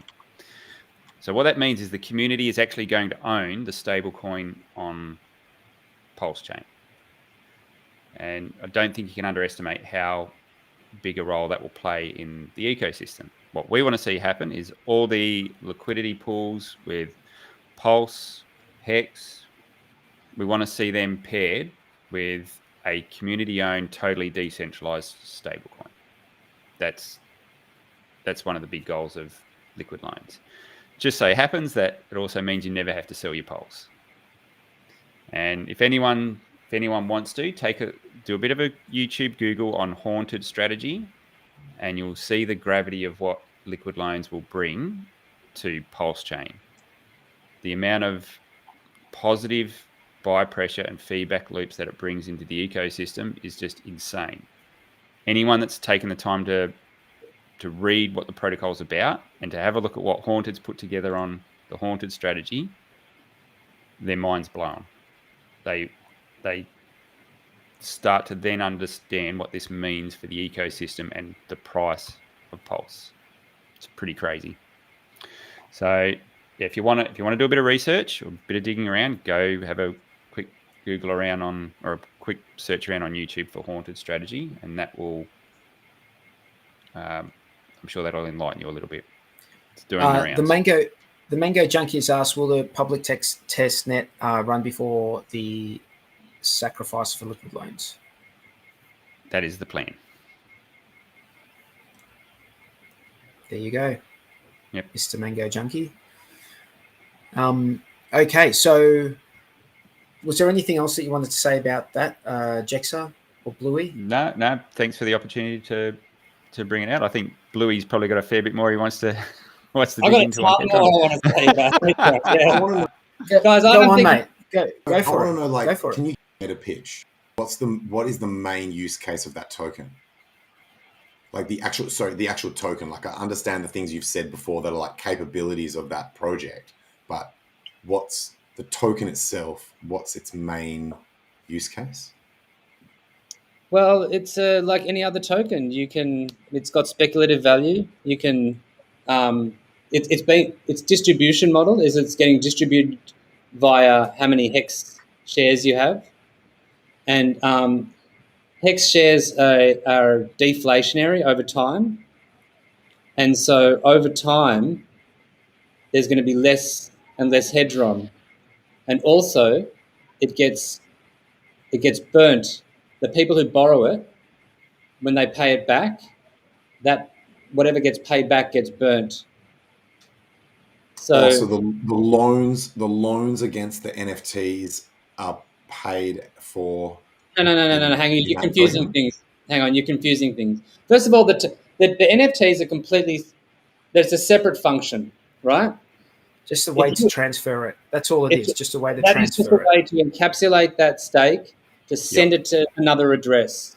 And you can't do that retrospectively, right? Like if I've got an existing stake, you can't wrap that. It has to be a new stake. Okay. It's only ones made with this new HSI. Yes. Yep. But think about just that fact alone. Think about there's going to be so many more Quattro Cinco stakes because you may as well buy the maximum length. If you want to sell it, you can sell it later down the track as an NFT. Yeah. Does the increased complexity here increase the chance for code bugs? Well, it's been audited, and that audit is not public yet because he needs to make some changes because he's come up with this new auction. That auction method that I described for you before, the liquidations were going to auction, that was someone's idea in the Telegram chat. And he thought, yeah, that's a fantastic idea. Maybe we could do that. And now he's gone off to code that so he has to put that into the audit. And so that's going to take a little bit longer to make sure of that stuff. But the audit's in the process of I think they already came back with one thing and then he had to have a discussion with them. And then it's going to be audited. So obviously you don't need to do anything until it's audited. And you can read the audit and see the audit, and hopefully a lot more eyeballs get onto it. But from what I understand of the people who have looked at it, it's very, very simple. Like when you're minting Hedron, there's no wrappers or anything like that with your existing Hex stakes. All it does is it just looks at how many B shares you have, and then mints your Hedron. Just views the contract and then just. And it's kind of like I love the fact that it's being distributed to Hex stakers only because that's the staker class, right? That's the most important people. They're the people who believe in Hex the most. They're the true believers who have proven their belief. But I would want there to be like a use case for the token, you know? Okay, can I think the point you're missing, Tangent, which might explain this, is because what you need is a market for the token. There's got to be some sort of reason for it to exist. So if you take an advance on your stake, so you do that advanced feature where it's the borrow feature, whatever they call, and you mint Hex or you mint Hedron based on. Oh, okay. So that's what it is. It is related to the borrow. No. So I'll go one step further. So you get an advance on your Hex stake. So you mint a bunch of Hedron.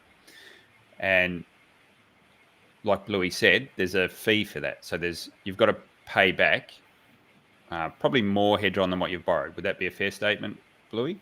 Yeah, it's going to be it's going to be half the APY of whatever Hex was at the time that you took out the loan. All right, so you've got to pay back more. So it's the length of the whole stake, not an APY. Yeah. Okay. Yeah, so what that means is there is a deficit.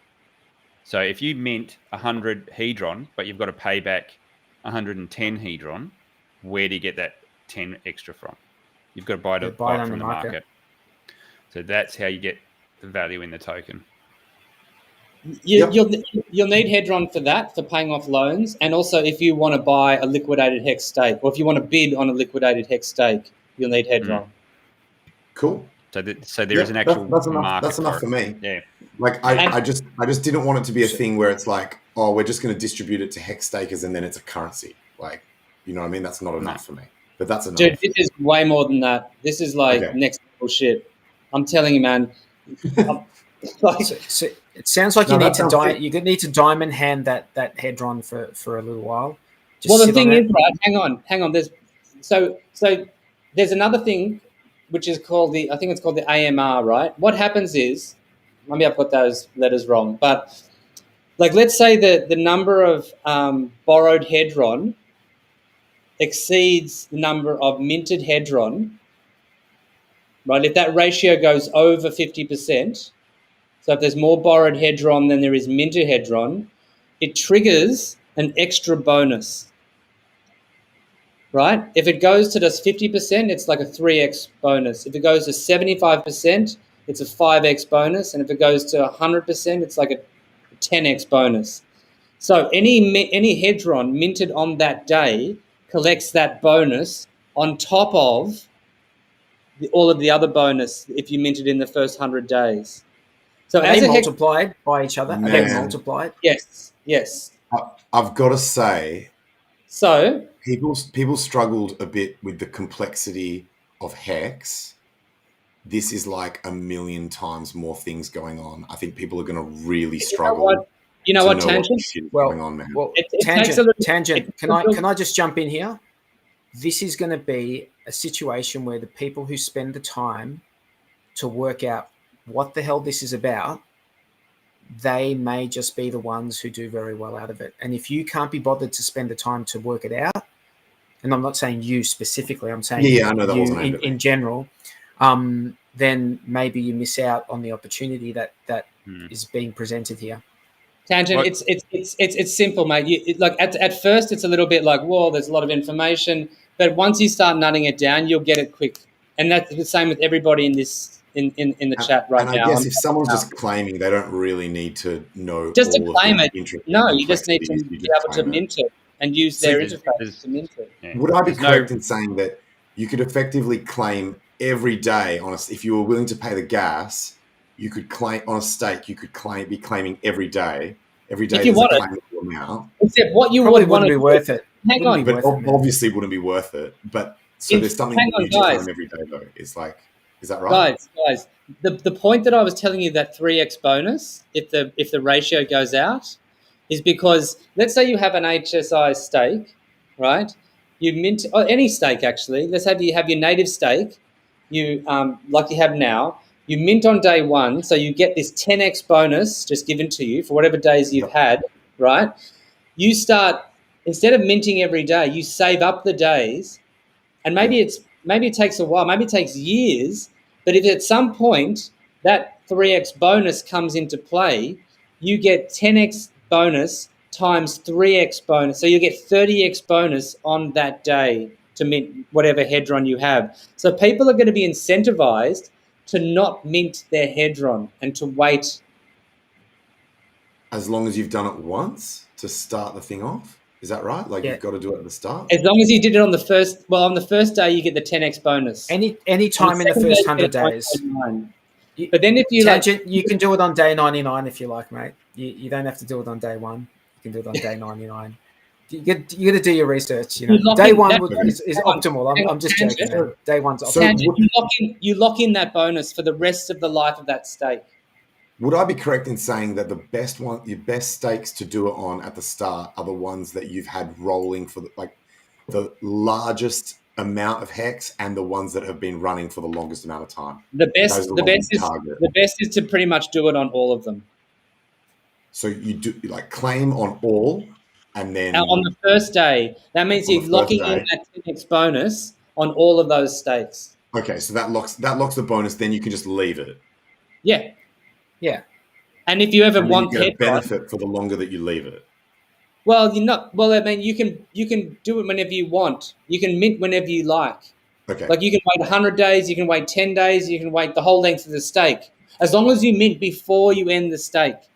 So it sounds like there's a lot of stuff that contract needs to remember about what you have done.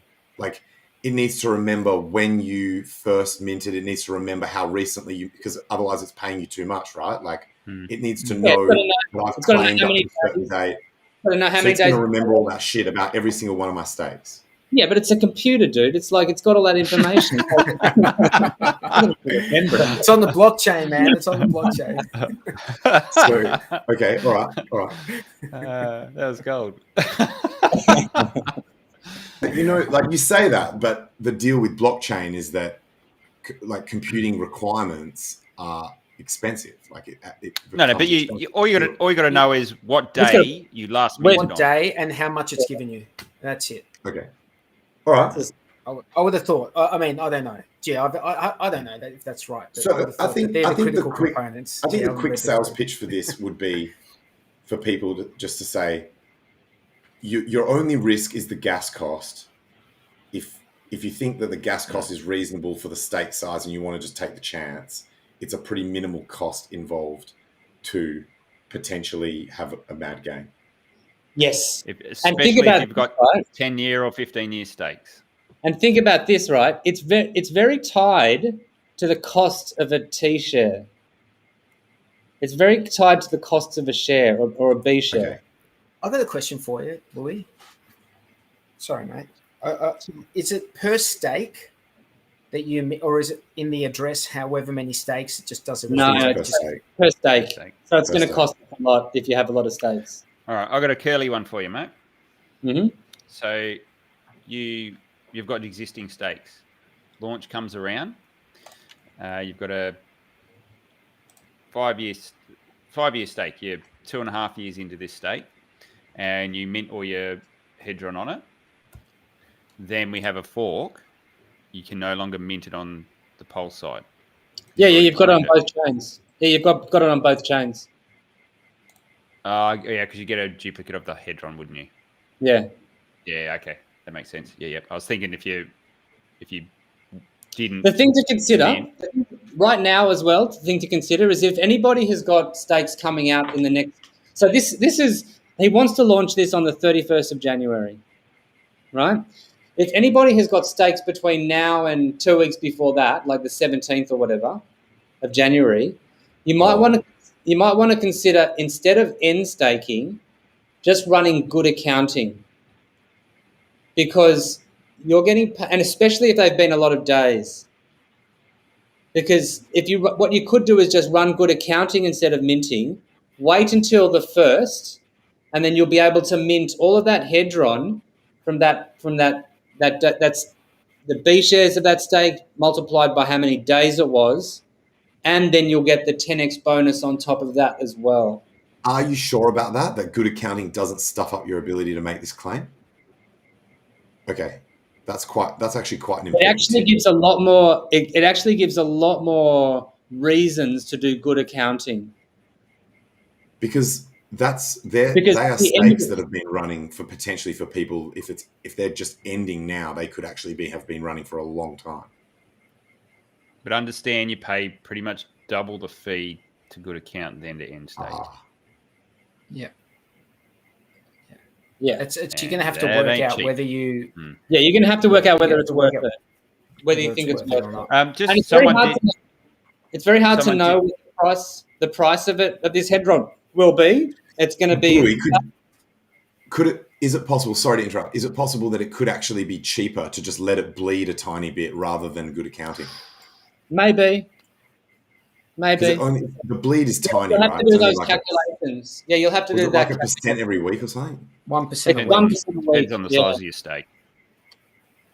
And it's a percent of just the interest, right? It's not the percent of the whole stack. 0.14% or something per day. Oh, the whole stack. Principal plus the interest. 1%. Yeah, no. Good accounting the shit out of it. Yeah. So that 100 mil stake you've got, you have to work it out. Just as a BSA, the Retrostatics put a comment in chat, and let's make sure we get this out there. No matter how many times this has been audited or what's going on, just because we're talking about it here, still pays to be careful and look at every single thing a contract is doing that you're approving, just so you know that it's doing the right thing. It's not asking for any allowances on your wallets or anything like that. So if you feel uncomfortable, then obviously don't sign something. Don't just run the gauntlet.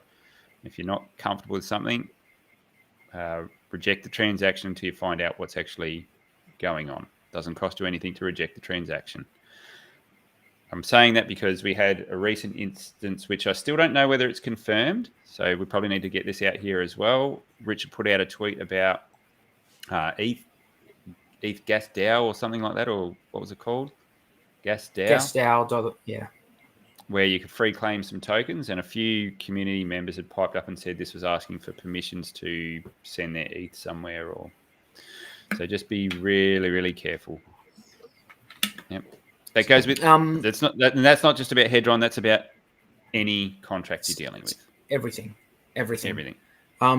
So I've been playing around, and I wasn't going to talk about this just because I'm always concerned about our viewers hearing something from us and then going and using it without doing their own due diligence.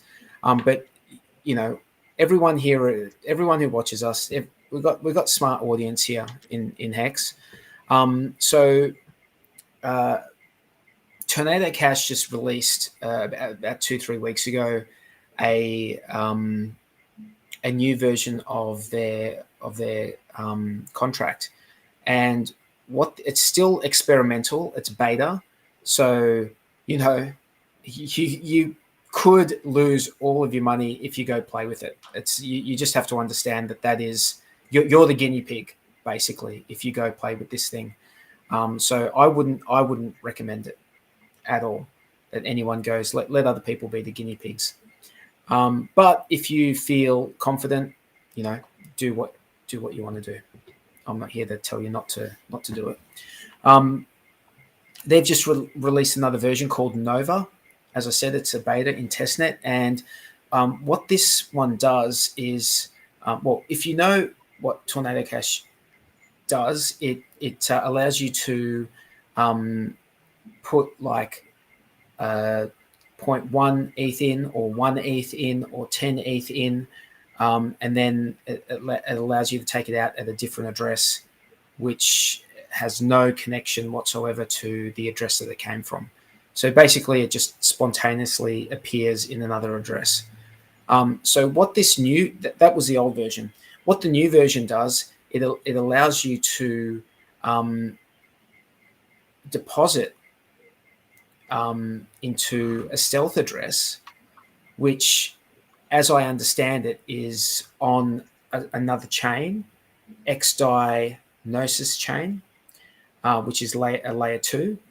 And then what it does is it allows you to withdraw that into a unrelated Ethereum address, but you can stagger the withdrawals. So it doesn't have to be just that full amount like Tornado Cash was originally. They give you different breakups. At the moment, the maximum you can deposit is one Ethereum. And then when you go to withdraw, they've got different breakups. They've got 0.1, 0.3, 0.5 Ethereum that you can withdraw into separate addresses, or it gives you an option to do a custom amount, but they don't recommend that because they want you to keep it standard to provide that anonymity set. But that's an interesting. Can I just confirm what you said? So it allows you to move it from a layer 1 to a layer 2. That's the main feature. No. What it does? No. It allows you to What it does, it has this thing called a stealth address, and that stealth address is on layer 2, an EVM compatible layer 2. Mm-hmm. And then when you go to withdraw it, it withdraws it into the layer 1 again. So what you do is, let's say you've got an address, you've got one. You sign it on layer 2, but it withdraws it on layer 1. You've got to pay for it to get bridged to this layer 2. You've got to pay for it. Like still costs like Ethereum costs, right? And this is experimental. It's beta. So this, once again, this is not something you guys should just go out and do. I'm just giving you some information. Just, we're a show about giving information. So that's what I'm doing here. And then what happens, that amount will disappear from your Ethereum address, but you'll see it in the layer 2, but it's through their interface. You'll see, that amount went into the layer 2, and it's no longer visible in the Ethereum address. And then what can happen is those from that stealth address, then you can stagger the withdrawals in different amounts if you want to. So it's an interesting evolution of the Tornado Cash contract, and it will be interesting to see what happens down the line. I like this sort of stuff because anonymity, I think, is I think it's important. Just because you don't always want someone that you need to pay to know all the details about your transactions. This allows you to pay someone an amount, and the withdrawal is actually quite low. The withdrawal might only be, $5 at current rates, current gas prices, like $5 or something like that. So it is just a send at the end. but it's it's interesting stuff, man. Definitely interesting stuff. And we're going to have a version of this on PulseChain, are we not? Not specifically this release. Well, it will be. It will be if it's on Ethereum. It's not sure if it'll be supported or not. Well, someone just has to. But what I thought would be interesting, because it's bridging, right? And what happens on that layer 2? It's WETH. It's wrapped ETH. So I'm just wondering whether you could actually then bridge it, rather than bridging it back to Ethereum. If you could bridge it and not like over to Pulse, and if that's even possible, I don't know if it's possible or not. But I would have thought if it's sitting in like on another chain, right, on a layer 2 that's EVM compatible, and I don't know enough about technical, possibilities here, but I would have thought there might be a possibility that then it could go to a Pulse. It could get withdrawn to a Pulse if someone wrote the. So how are they getting around all of these problems that apparently are with bridges? I don't know, mate. I don't know. I've had a look. I went to the website and I was reading through the documentation, and to be honest with you, it's just a bit over my head, and I'm trying to understand it, but I read it 1, 2, 3 times, and then it's like I need to go work out what A, B, C, D is before I'm going to understand like what this is. So, but it's interesting stuff. It's definitely interesting stuff. And that's an interesting question. iBaseline, I don't know. I only just came across it this week, and I was just looking at it. I don't know if you can do it on Etherscan. Oh, you can do it. You can do it on Etherscan as well. There you go. You can do it on Etherscan. But I'm not sure about when it's in the layer 2, whether you can still do it on Etherscan when you want to withdraw it. I'm not sure if you can still do that part of it, because then it's on that side chain. So I just don't know enough of it. All I know is that, to me, this is interesting stuff, and I'm glad that there are people out there building this stuff out for crypto users. Keen.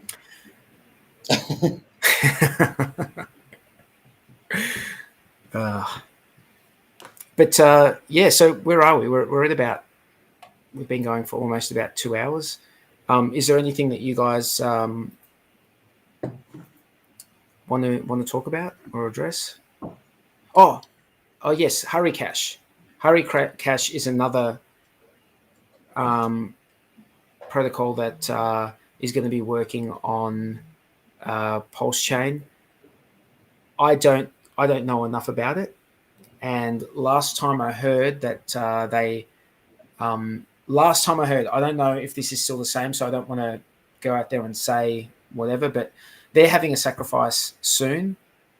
But I don't know if they're going to have. I don't know if they're going to be having an audit or not, or what. Like I don't know enough about it. So all I can say is, like I say for everything, just be careful and do your research. You got to do your research. This is not stuff that you can just automatically trust. Like, you shouldn't be trusting anything in crypto. You've got to verify it yourself and do your own research. And it is biatch titties time, as Dean DK says. So, and for those of you who haven't seen, I registered, a domain has been registered, I should say, called titbit.ch.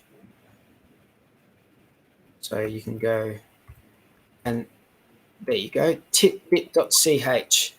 And we'll be, when someone gets around to setting that up, we're going to have, you're going to be able to go there and get some of the info rather than us just putting out random links. So was bitcht.it already taken, was it?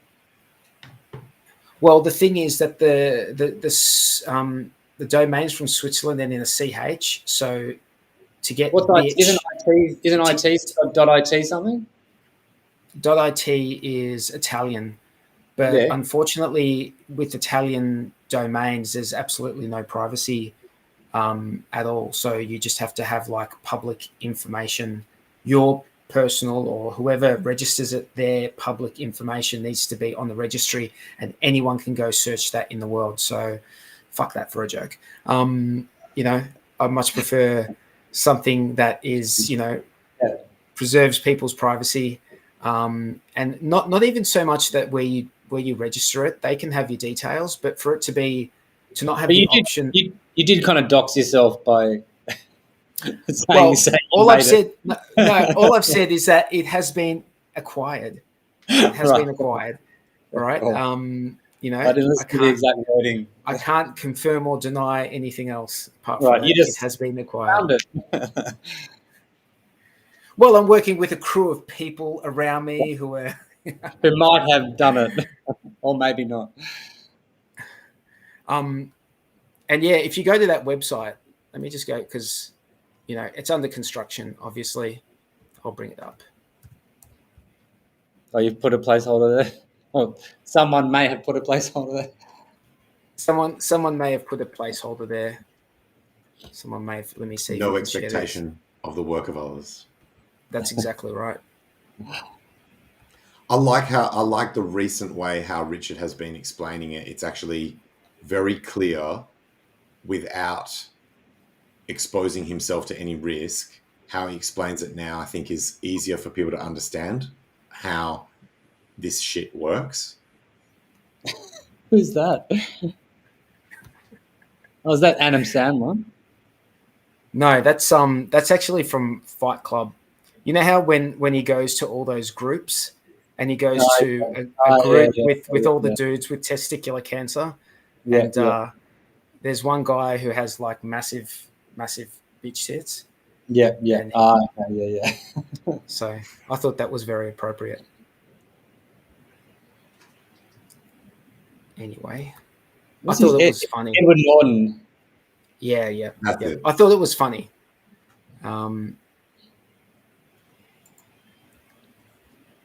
like I said, I may or may not have registered that. Just before we do bitch tits, did anyone catch that latest not live stream, but interview that Richard done? Yeah, I did. Yeah. That's pretty good. That's what in the last two interviews, he's gone into great detail about what happened to him in Panama, and also what happened to him with the when he was sued for whatchamacallit, and also all of like we sort of had glimpses of that. He'd spoken about it previously. I'm surprised he didn't go into that amount of detail a lot earlier. It might have.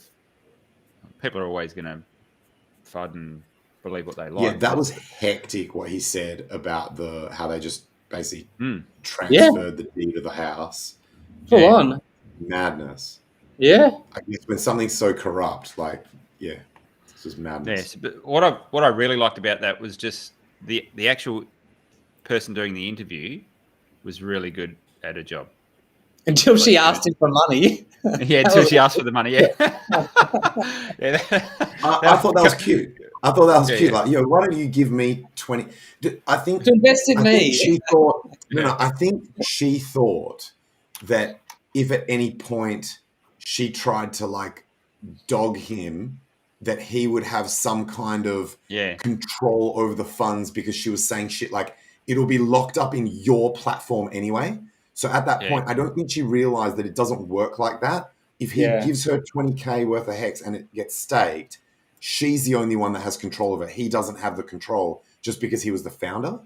So I think she thought there was no risk to him, because if she does a dog act, he can just basically take the money back. But it's not the case. Yeah, I guess she didn't fully comprehend. I don't think she fully got exactly how decentralized and how trustless it actually is. How ridiculous it was. But it was nice. It was nice to see an interview with someone who actually knew their job and was good at that. Nice to see an interview with two people in the same room. Yeah, that's true. So that she'd done research, so she'd actually looked at both sides of the equation. looked at the pros, like people that were for Richard, the people that have been hating on him. So it was good because it was balanced. It wasn't attacking. It was just curious. Yeah. It was a good neutral interviewer. I mean, she's got 2 million followers, right? So that should indicate that she's decent. I'm surprised. I've never. Right? I haven't even. I just quickly had 2 million on subscribers. Hey, on that's awesome. Yeah, that's real. Remember that it's only in crypto. Only in crypto is 2 million subscribers impressive. Like, there's outside of crypto, that's not actually that huge. Serious? Yeah, I mean, that's why you go look at all the, like Richard says, you go look at the keyboard reviewer guys. There's I'm not shitting on her subscriber count. It's impressive. I'm just saying when you go MKBHD, check out that guy. MKBHD is like 10 mil or something. Is it Marquez Brown or something? Is that his channel? And what do they do? How do you even find them?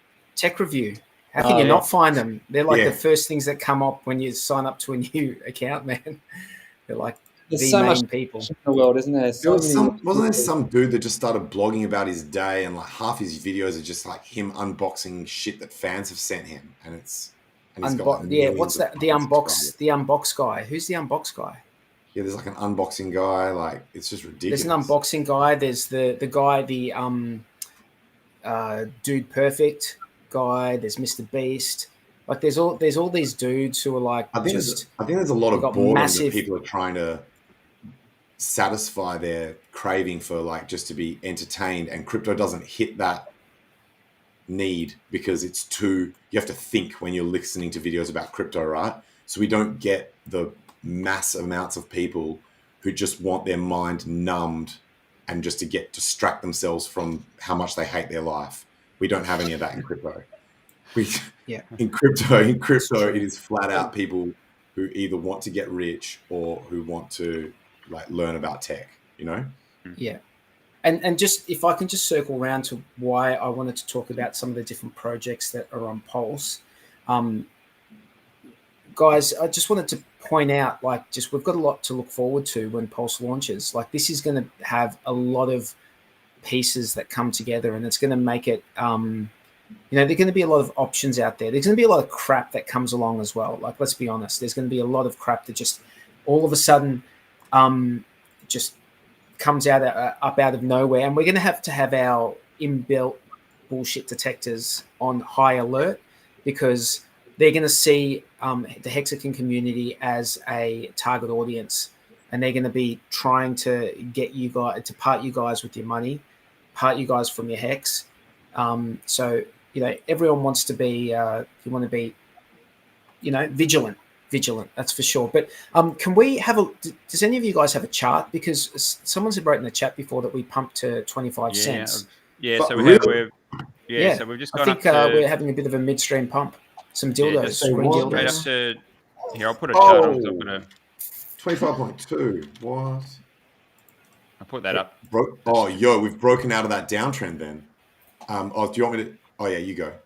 I got a quick one up there. This is just a chart with all sorts of scribble on it, so don't pay attention to any of the stuff that's on there. But the price, we've come up to 25 on the buzzer. So while we're here, we might as well do the bitch tits. Oh, this is going to be an interesting one for next week. What are the candles on that, Jexxa? Are they hour? That's daily. They're daily. I'll put on an hourly for you. No, we might have some fractal shit going on, because that looked a lot like my chart, and I'm on a 15-minute. Look at this 1 hour one. Look at this 1 hour. So someone in chat was saying there was a 50 ETH buy, something that got dumped in. Oh, look at that! Look at that 1 hour candle. That is just that's nice. Oh, it's still pumping, bro. Maybe this is the 50th buy. Maybe this is the whales seeing if they can ignite something. I'm down. I'm down. I'm so down. Someone else mentioned something about a sacrifice for 7. Oh, yeah, 7 million. Yeah, I can't see that unless I'm. 7's lucky number. What would that equate to dollar wise? That would be, maybe it's not big enough to register on here yet. 7 million would be like 2 million. Yeah, okay. So it's probably, I think this did jump by 2 million. Man, I'm so ready. I'm so ready for some whale games, like maybe some late whales that are just gonna like blast through all the price suppression. I'm keen. Look at this chart. There is not a lot of sell pressure on that at the moment. But we had, it's just staying high. Yeah, we had a little that other clown. So that was that other clown that brought at the top and sold. Was that right? Oh no, where are we? I'm on too short a time frame here. Hey, so at what price point do you think the top whales are going to try and protect their price, like their positions, like at what hex price? But why? Like, when you say protect it, like sell down. Yeah. So there might be someone who's they've got big bags of hex.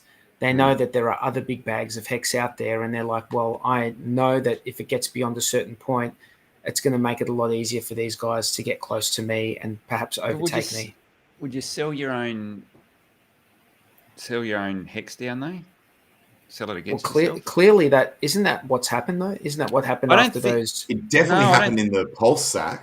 It definitely happened in the PulseSac. But do you know whether it was just people taking profit or people protecting price? So that's one thing I don't know. This other guy here, so this is that other one I was talking about, where if I've got the data correct, and I could be off, is this guy ended his stake and market sold everything, but he had brought 104 days earlier. Yeah. So that wasn't, I don't think that was anything ever clever in that, or being a whale and suppressing price, unless just weak hands. I think that was just weak hands. So that was all that was caused from. So yeah, it dented the price a little bit, but this has been looking pretty reasonable since we bottomed again. And if we look back at the Pulse Sacrifice, which is just at the start of the chart there. No, just where you were before. Yeah. No, that was down here, I think. Yeah, so that's where it is. Yeah. Now that is a different looking. That looks different to what we're looking at now. Yeah, that's a sustained sell-off, isn't it? Yeah, that was what we had with this. Is that we had a really hard pump, and then just a sustained sell-off, right? With this one, we had like sort of a pump, and then like sort of a rounded top, and then now we've come back down. But I mean, it's hard to. You just can't. You can't predict what's going to happen. Yeah, you got to understand this was probably in the charts anyway. A bit of a recovery here anyway. So we'd had a sustained sell-off here, like everyone taking profits, 72, 75% dip. That was, I think, technically on the chart, whether we were going into a PulseX Sacrifice or not, I think that would have been a point of recovery. But we obviously had a bit of extra juice with Pulse Sacrifice, so we had that run up. Then we had just had that clown that sold off there. So I don't know if there's games being played there or not. I think that was more just crazy behaviour by a couple of individuals. I just thought that there was such a hard sell-off at that point. And look, it might have just been stakes that had come out, but it just seemed like very early on the same sort of thing started to happen as last time. And it does look different on the chart. But ultimately, we were at 35 cents and we went all the way down to 20 cents. In a matter of 3 or 4 days. No, that wasn't for the sacrifice though. No, I'm talking about just like 3 or 4 days ago. Here, yeah. Sorry, yeah. No, agree. Yep. All right, so quickly do bitch tits while we're here then. So pretty poor showing in terms of voter turnout, I've got to say, and Sammy wins by default because she was the only one out of all of us that actually voted. So Sammy wins the late show vote, but Optimus Kevtron got the closest. He was only a smidge off, so he gets the bitch tits of the week. Is Optimus in the chat? I don't know. Not very Optimus in the chat. I don't think I've seen him there today. So if he's not there,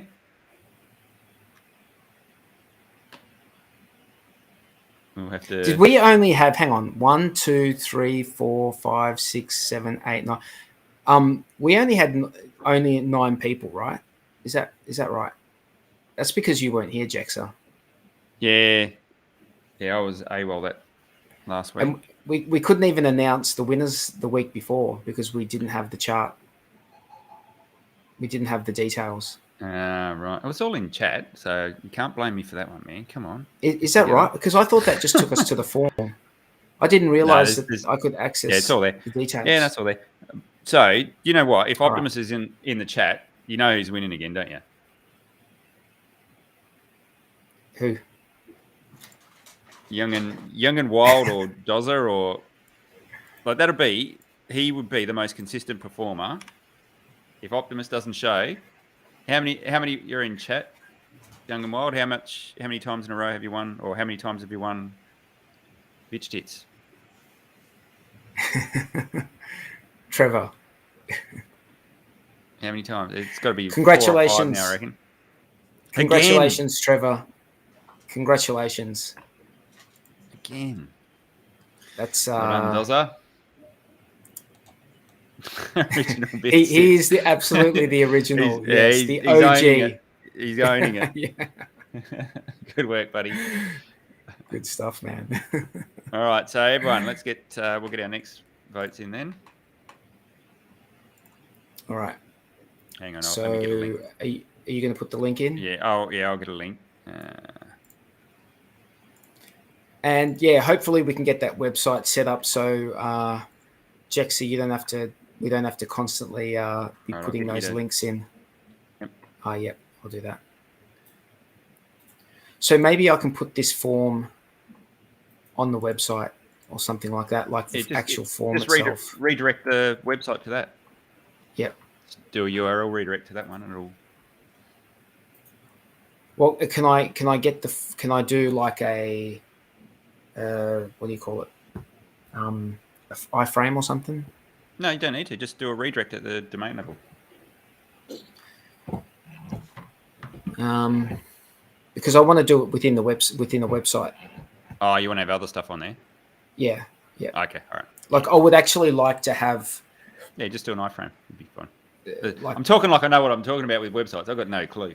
Yeah, I don't know if iframe is the right thing either. Like I think that might be old tech, HTML. Man. I think it's like HTML stuff. Like I don't know. Yeah. I'm thinking like, yeah. All right. Tangent's looking at his chart, trying to get the best possible answer he can. Yeah, the price is lofty at the moment. It's not coming back down. It's just chilling up. Hey Jexxa, can you do mine for me? Yeah, sure. Can I have 28.5 for next week? 28.5, all right. Oh, are you factoring in the whole like sacrifice thing going on? Oh yeah, this is something else I forgot to show. That's going to be a day after the rate end, like the rate starts after the flat rate ends. Yeah. So it ends on the 10th, and we're going to be streaming on the 11th. So. And yeah. No idea. Yeah, I've got no idea. All right, got yours in day 43. Thanks, mate. If you've got the form open, you might as well chuck mine in. I'm just going to go with like 31. Jesus. Did you just shut it? Anyone else? Hey, just send in your answers, guys. I'll do it for you. No. VIPs only.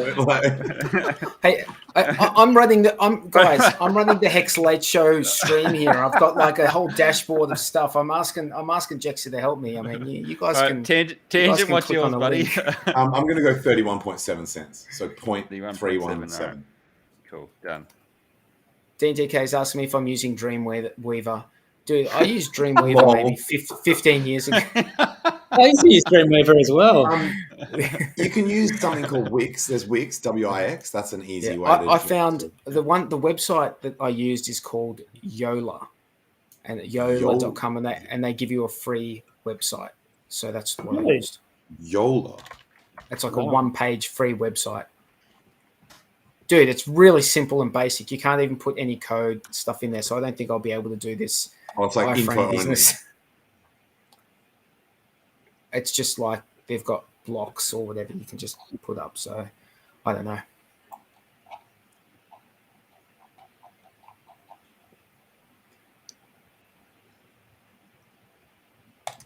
All right. So and by the way, there's no guarantee, no expectation from the work of others. So don't expect that website to be up by next week. Right? Just saying. Oh, wait, prove it to them. Prove it to them by not having it up by next week. Prove to them to not. I'll do my best. To not have expectation of the work of others. I do it. Do you know what I want to see? I want to see how many people actually. I prove it. I want to see how many people actually go to the website because I think I can get those stats. So you go. Make sure you go to titbit.ch at www.titbit.ch, and then I'll see how many of you guys actually go to that website. I was so happy to get that URL. So happy.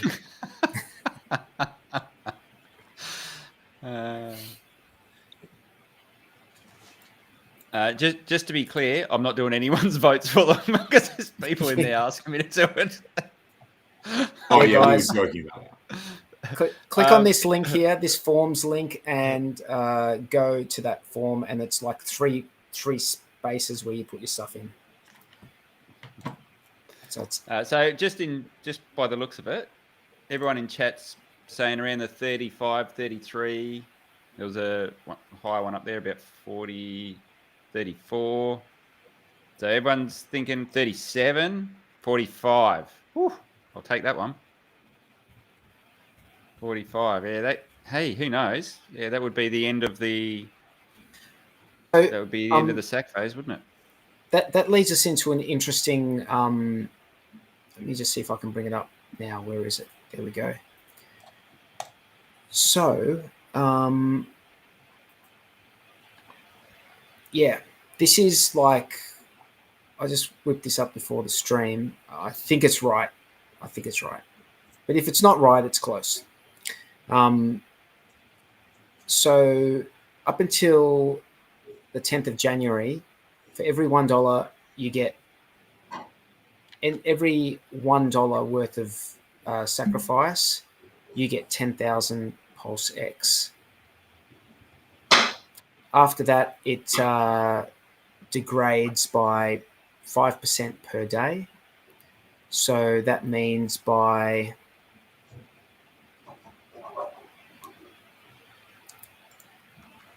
the 25th, it should be down to about 1,060 PulseX per dollar that you sacrifice. So yeah, there's going to be a point around here where the price appreciation of the coin will probably not be able to make up. I mean, just imagine this: you would need to have a 9.4x in the price on the 25th of February to match the dollar value. You'd have to contribute 9.4x more dollars to get the same PulseX value into your airdrop as on the 10th of January. So it sort of spirals out of control pretty quickly. But do you guys reckon, what are we going to see in the last few days? Do you know, is it 5 days? Is it 5 days or where we get is it 5 days of the 1.75 volume bonus? Oh no, I can't remember now. I think it was only 3 days or something, wasn't it? I'm not sure. Is it only 3 days? Don't take my word for it because I don't know. I'm not sure. Okay. Does anyone in the chat know? I should know that, but and guys, just at the same time, I think Hex is just pumping. We're at 25.4. Yeah, it is. Yeah, no, it's good. It's it's pumping. Cranking. Hey, someone said that Hexicans are all in, up and in and on Joe Rogan voting for him to have Richard as a guest, and I Yes. think we should support that. If you guys want to head on over, I think if you go somewhere on his website, I'm just looking for it now, where It's on Twitter. you can, I saw that. oh, so was it a I photo mean, on Twitter? he's got to pick him up sooner or later. Everyone's been hammering him about Richard. Yeah, everyone's been smashing it. So keep up the good work, guys, and keep voting for Richard on Joe Rogan, because that would be epic. Can I give my perspective on? I think that can happen, but I think the route for that happening has got nothing to do with crypto. I think this whole idea of sacrificing for freedom of movement and freedom of assembly, it could actually be a genius play when the amount actually we know how much it is, and we can say, well, this much was sacrificed to this project for the freedom of movement and assembly. That's not going to be an insignificant figure. And then you can go to people like your Jordan Petersons and your Eric Weinsteins, and who are of that, way of thinking as well. And hopefully there can be an entry. It's not enough interest. I mean, it's not nice virtue signaling, but it's not enough interest to have an interview with one of them. Like the Joe Rogan thing. It's going to happen, man. What do you think? Yeah, but Richard hasn't. He's not going to go to the States. Is he going to go to the States? I reckon he would for that. He would for a Joe Rogan. You reckon? Yeah, I reckon he would. Bro, he better. Because Rogan does his in person, doesn't he? Yeah. Why wouldn't you go to the States? Why wouldn't you go to the States? Look, that would be for him to, but that seems like a no-brainer, because that would. I think there's going to be other interviews before that. I think Rogan's probably going to want. He's going to want to see a path. There's going to be a path to Rogan. He's been offered Lex Friedman, so he didn't go. He hasn't gone for that. Yeah, I reckon that's a pretty huge one, and that's what's going to get onto Joe Rogan. This is just speculation. I reckon he had Lex lined up and let it slide too long, possibly. Maybe can't get that back again. Just a thought. Could be wrong. Could be totally off the mark. I reckon you're wrong there. I reckon if he got in contact with Lex would have him on in a second. No, I thought that Richard said he'd reached out to Lex and he hadn't gotten back to him. Oh, no idea about that. Okay, I haven't heard that. Yeah, but Lex just wanted to do it in person, and would only do it in person. Yeah. Yeah. No, not only would he would only do it in person, but where he at his location. Yeah. Because I think Richard said, I'll pay for you to come over, and I'll donate money to you, your whatever. Yeah. For you to come over to see me. So they could have done it in person if. I agree with Richard's decision at the time, because there was a lot of shit going on. You didn't know what the state of the world was in terms of COVID. He was busy, head down, ass up, doing stuff on PulseChain. So I think that was the right decision at the time. But it'd be nice to see him. Could I say the street guru that I think that the intellectual dark web path is probably a better path than the conspiracy path? Personally. Alex Jones is not a conspiracy theorist anymore. He's a conspiracy factist. Yeah, I think I reckon Alex Jones would be great. Anything, do it all. It's not going to hurt. It wouldn't. It probably wouldn't hurt, would it? Probably wouldn't hurt. I don't know, man. What do I know? Yeah, just some guy on YouTube. I reckon he'd just take anyone with big audiences. He'd go, yeah, sure, let me speak to them. Why wouldn't he? Well, we've had a couple of decent hits. So if this one here was 2 million from yesterday, I think it was, or today, I can't remember now. Bit of a blur. That's pretty. That gets you a lot of reach out there. Yeah, how many views did she have? It's had when I saw it, it had 10,000 views. Okay. So that might see how many it gets.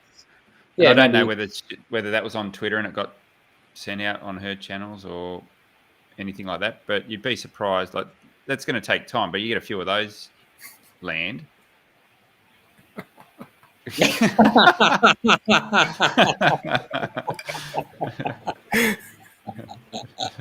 I missed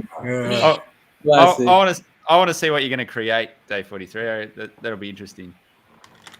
But hey, in fairness, you do all the thumbnails for the show, don't you? Hey, I do all the thumbnails. Yeah. Someone's gonna. Hey, uNrekt used to pay someone to do them, right? How's this? I used to do them. I don't even know if I should be saying this shit.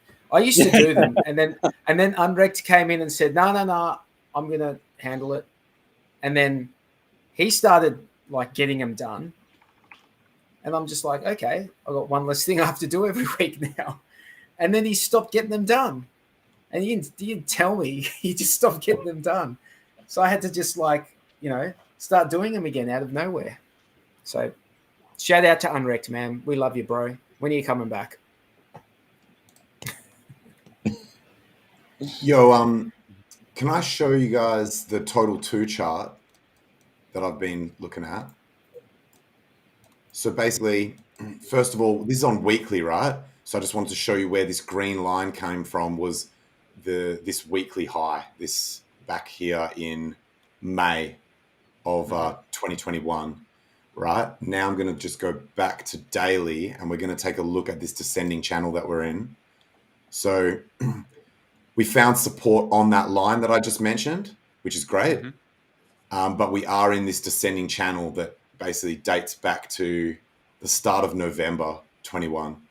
So this, I want to see us break out of this downtrend. I've got this red zone here is possibly going to be a resistance zone above us, which links up with the other highs. So like the other previous highs across here, this double top, I guess. So eventually I think it would be great if we could, for the market as a whole, if we could get out of this, and total 2 is basically the entire crypto market excluding Bitcoin. So I guess we'll just keep watching this and see what happens. But it's looking strong at the moment. That's it.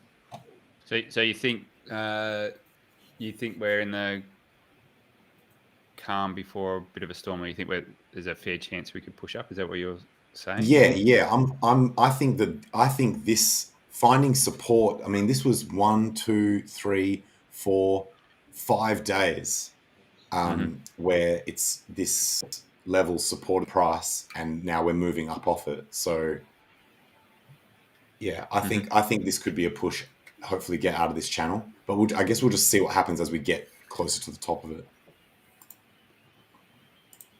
I don't know if you guys heard that Eminem bought. I just want to share this one because I know. Sorry, I just want to share this quick. I heard that. Quick picture for you, just because I know this will get you excited. Tangent. I know how much you like. Day 43. Can you put that on for me? I'll take that away. Whoa. Whoa. Is that legit? Is this happening right now? Oh, damn, son. We are on a serious pump. What are we at? Hell yes. Right now. This is happening right now. This is live. 25.2. This is on a 1 hour chart. This is live cam show.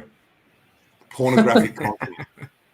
Massive green dildos. So that's good to see. That does get me excited. Jexxa. That's excellent. Sorry to interrupt you, mate. I thought you'd like. No. That's good. That's more important than what I was talking about. Far more important. So sorry, what were you talking about? I was just going to say that Eminem bought a freaking Bored Ape Yacht Club NFT or whatever for like over 400k USD. 462. So this is something that I've actually always disagreed with Richard when he says the richest man in the world already bought. How many more richest men do you have? And I'm like, no, you don't. Obviously, you don't have any more number one richest guys. Although actually, there's probably people that are richer than Elon Musk whose wealth is just off book, like cartel mobsters and shit. But that's not the point. The point is you've got rich guy number 2 through 99, who also could, with their individual net wealth, push the price of Bitcoin up. So it seems like an incorrect comment to me, but this is kind of what we're talking about here. That like, sorry, no, we're not talking about this. We're not talking about hex price. We're talking about Eminem buying in is going to raise the awareness of crypto. Like Eminem has got a lot of fans, and you guys heard the song Stan? They are fanatical. Like that's a big deal. That's massive. And Eminem doesn't just appeal to a niche demographic. Everyone I know loves Eminem. Like he's one of the most broadly accepted musicians of our time. It's insane. So you think that because a very loved musician buys something, all of their fans want to go and buy it? They're going to want to know what that shit's about, man. He's got it as his profile picture on Twitter. People are going to want to know, like, what the fuck? Like, what's this about? And then they're going to at least have to... Did he buy it on Ethereum? Did he buy it on Ethereum? Yes. Yeah, it's an ETH. This is the one where it's like... So he's going to get a copy on Pulse, eh? We should start tweeting at him hard. Whenever I get out, you know what my thoughts are on that, though? Loosely related to JPEGs that may or may not be stored on the internet, bro. Come at me. I saw this. Are you going to pull it up?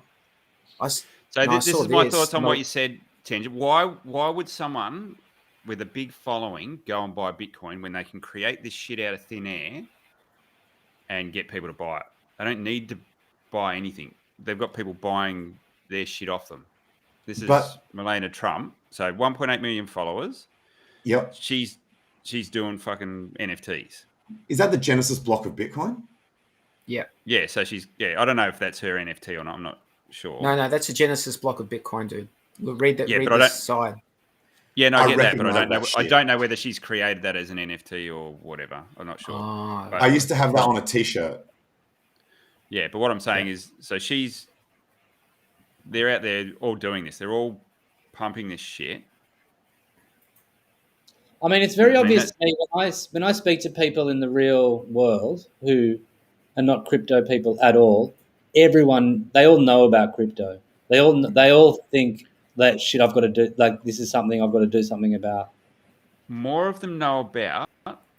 Wouldn't this be anything else at classified as topping signals though? Like, wouldn't you say that? Well, for me, that's not these people coming in and buying crypto. This is these guys just leeching off of dumb people that will buy that shit. I think there's always a percentage of people who, so most people that come in because one of their favorite celebrities bought crypto, most people are going to get wrecked. But there'll always be a small percentage of people, well, there's a large percentage of people where the idea of crypto will be retained in their mind after, and then a subset of those people will actually stick around in the space. And it's like Richard said with CBDCs and all of that junk, it's the bait and switch. People come in and then if they start to look around, they're going to gravitate to the real shit eventually. This is what eventually. And you're spot on, Tangent. What you're saying, I was just thinking exactly that. So these people usually, what happens is they'll get wrecked at some point. They're going to lose a big amount of their portfolio, and what you're going to have, and what you do have currently, is you've got hex stakers who are locked up for an average of over 6 years. And what that means is that whilst they're going through these like massive downturns, they're going to be seeing this really strong community consistently talking about this product that has this like long-term, value proposition, this long-term store of value. And I think that's going to be the thing that gets people in over the long term. It's just the consistency of just seeing this product just working, 100% uptime. Imagine even in say 2 years when everything else is just absolutely trashed, and people who got in on some NFT junk rage quit.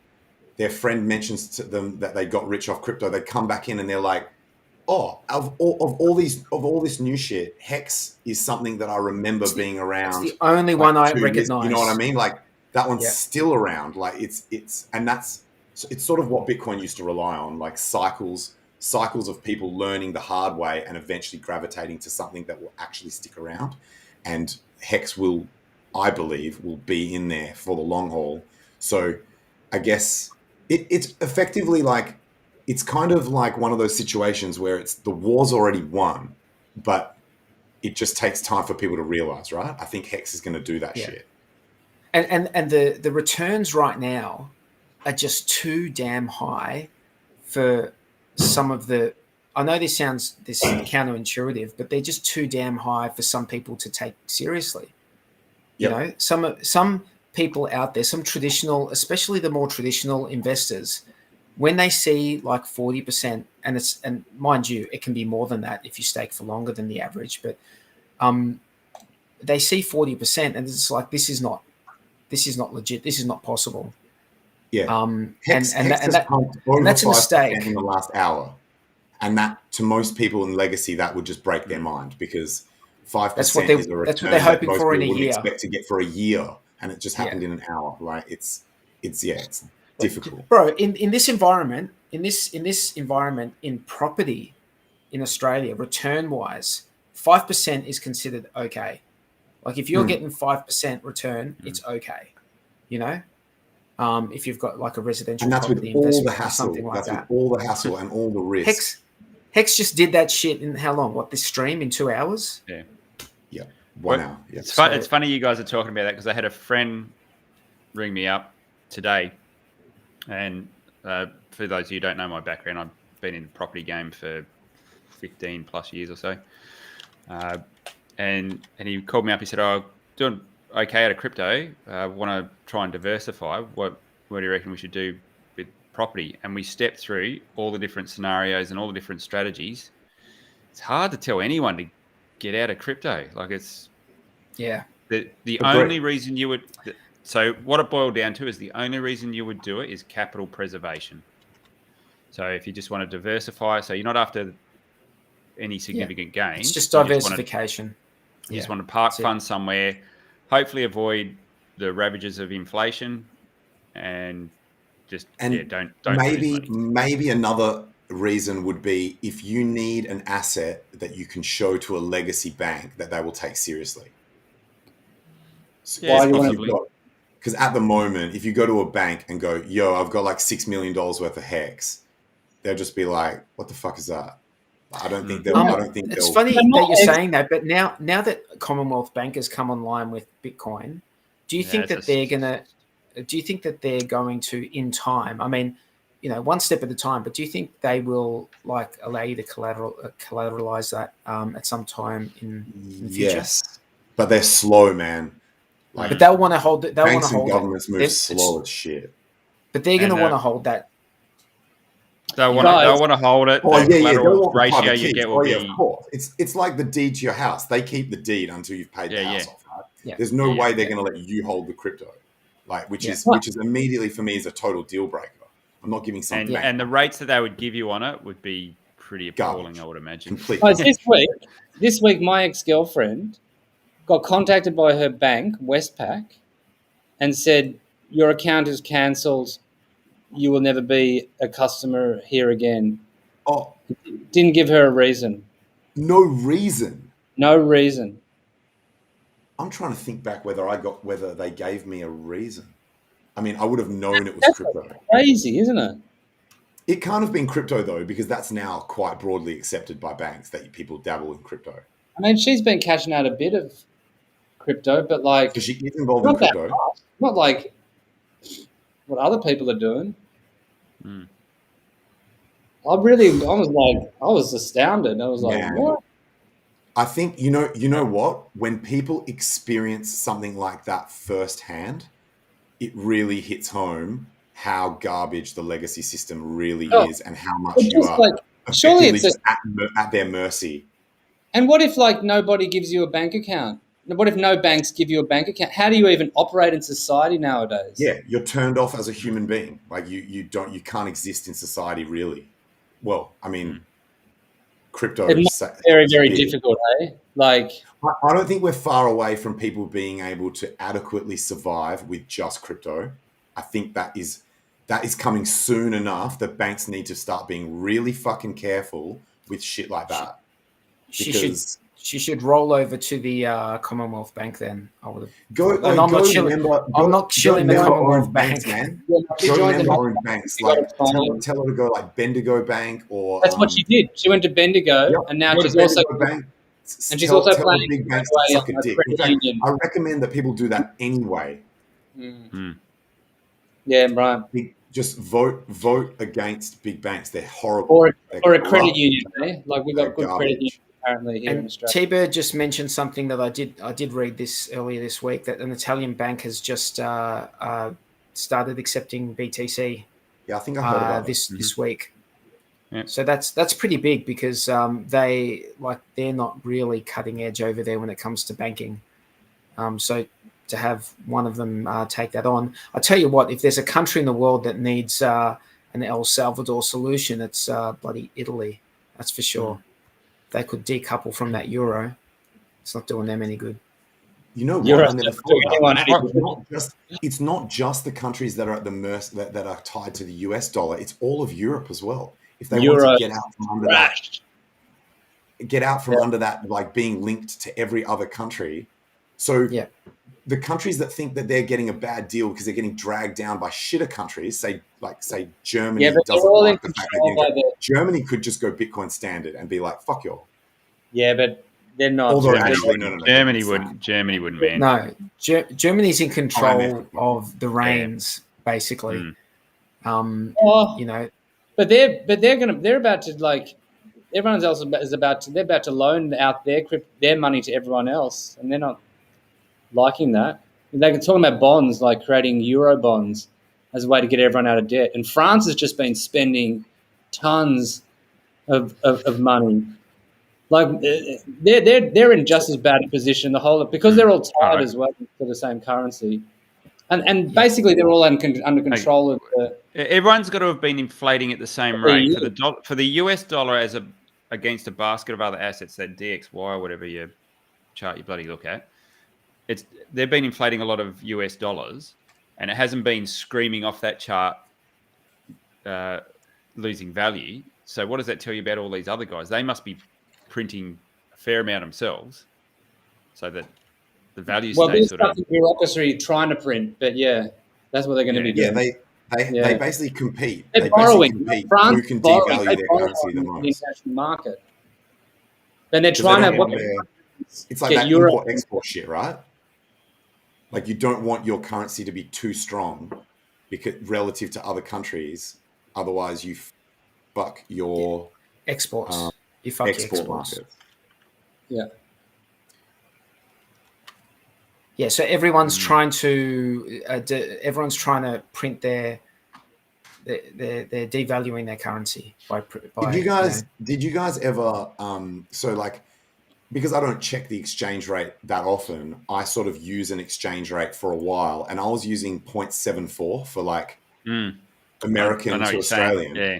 Has Right? that changed? So 0.75? it went to 0.71, and so say your crypto portfolio is like $1 million in US dollars. And now it's like what you think your portfolio is in Australian dollars is way more. Has a fucking big difference when the exchange rate moves by that much. Like suddenly your shit is worth like a lot more. It's crazy. Yeah. Like I'd done the same thing. I did 0.72. You got to go back and check every now and then because you're working on old. Because you basically if you're predominantly using American dollars and then just doing like a loose calc in the back of your head, every now and then it can surprise you. Yeah, like in terms of Aussie dollars, Bitcoin went to 100K, didn't it? Almost, I think close. I don't think if it had hit 100K in Australian dollars, I would have posted about it on Facebook just to that's the test. Remind everyone that I was right. I'm just kidding. I just want like a lot of my friends at Bitcoin 20K US dollars were saying it can't go higher than this. And I'm like, yo, that's not how it works. And so I like the idea of just like posting out and being like, yo, it's $100,000 now. And because a lot of people, if they're not in crypto, they don't actually follow the prices that often. So it would be a shocking gap up. And it sounds like a lot, right? Because it's like that big even. If you can get to 100K, it's like worth talking about. How much Australian dollars have they printed in the last couple of years? Like, you know how like I think Australia has been like more reasonable than other countries, which is shocking that the exchange rate went in this direction, right?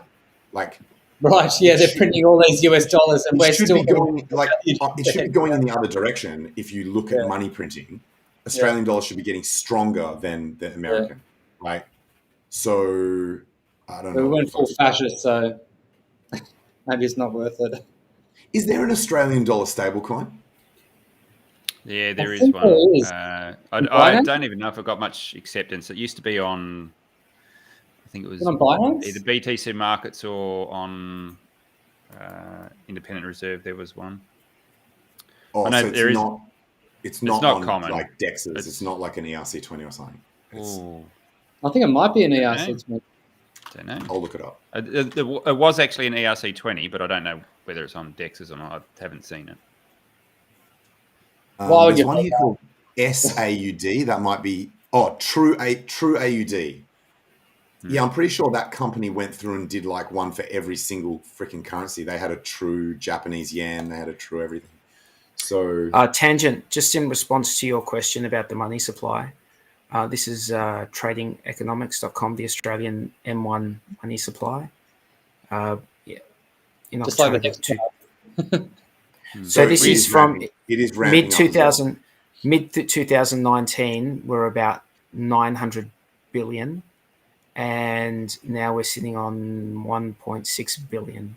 Oh, sorry, 1,600 billion. So 1.6 trillion. So we've actually got two. We've got two Australian dollar stablecoins, SAUD and TAUD, and they actually both have Ethereum contract addresses on their shit. So theoretically, I mean, I might just look at the markets though and just make sure they're not like, ooh. So True AUD is actually only on Binance Dex and does a 24-hour volume of $5.13. Yeah, okay. Spread 41%. All right, so that one's no fucking good. Let's take a look at SAUD. Shit. All right. Fucking what's up? SAUD is only on Quenta. I've never heard of that exchange ever. This 24-hour volume has to be fake at $92,000. Although I guess if it's legitimately being used, that's actually not that huge. They're both undervalued as well. Like they're below what the freaking exchange rate should actually be. But I'm not touching either of those. Oh well. That three shot saying 40% of all USD created in the last 12 months. I think it's like 80% in the last 22 months. No. That's It was the figure I've got in my head was something like 30% in the last. Yeah, I thought 25% in the last like 12 to 18 months. Yeah, this is 25% of all money ever created though. So that's fucking huge. Oh, it's huge. Like, it's fucking huge. Like it's absolutely massive. Yeah, especially what makes it even more massive is that it's in US dollars, which is basically the world's reserve currency. That's what makes so all of these countries that are holding US dollars, all of their like it's not only the average person who's getting inflated away. Like you're holding money under the mattress, that shit's worth less. You know, it's not only that; it's these countries. You know, and they're moving away. They're moving away from holding US dollars, like the likes of China. Backing me up, the 80%, and I'm pretty sure it was in the last 22 months. Yo, I saw an interview. The likes of Russia, China, they're moving. Iran, they're not holding US dollars. They don't want to hold US dollars. I saw an just interview. put a side up. I don't know whether Russia is selling their gold in London. And they're putting it into I don't know if this is true or not. Holy shit, 40%. I haven't checked the source. I don't know. That's the figure. That's the figure that I. And that was back in May 20. So that was last year, mid last year. Fucking hell! And it's only gone up since then. Like it's only accelerated, right? No, I think it's tapered off a bit. Okay. I heard a very convincing argument as to why the US dollar would be much more resistant to hyperinflation than people believe. And it was obviously to do with its status as the world reserve currency. And there were a few other things in there that I've forgotten that basically it was a really well put together argument as to why, and I think it was a Bitcoiner, why people are sort of like overestimating how easily the American currency will hyperinflate, which is probably a good thing because we don't want like freaking like wars and shit, you know? So look at this jump. Yeah, massive. Look at that jump. That is just Control P, baby. Can you look at that is 80% then? Can you look at that headline that I just pulled up? You know, there used to be a game called Theme Park. So it was like The Sims, but you're running a theme park. And if you didn't get like the ratio of like sugar and salt in all the freaking food correct, people are just vomiting everywhere, right?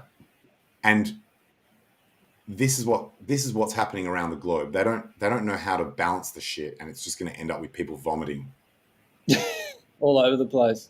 Just all over the place. I mean, people are doing worse than vomiting.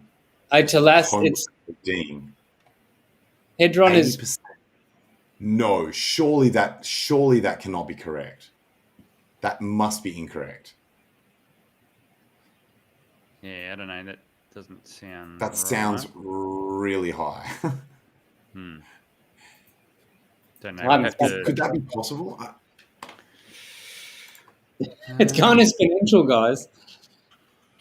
I guess it does, right? That's like if that is the case and it's continuing, that's net positive for where we sit and what we do. Oh yeah. I'm happy for him to keep. I'm happy for him to keep destroying that shit at this point in time. It ain't good, man. It ain't good. It's because I hear you. I feel you 100%. But we don't want everything to collapse. That's a lot of pain and suffering for a lot of people in the world. We want some sort of transition that slowly, like, you know, the balance of power slowly moves over to this side, and the people are going to be left holding bags of worthless the people who have created that shit. You know, we don't want everything to collapse. I don't think we want everything. Only people to experience any pain out of this is the people who fucking created this mess. And if it doesn't happen that way, then the average person out there is just going to suffer.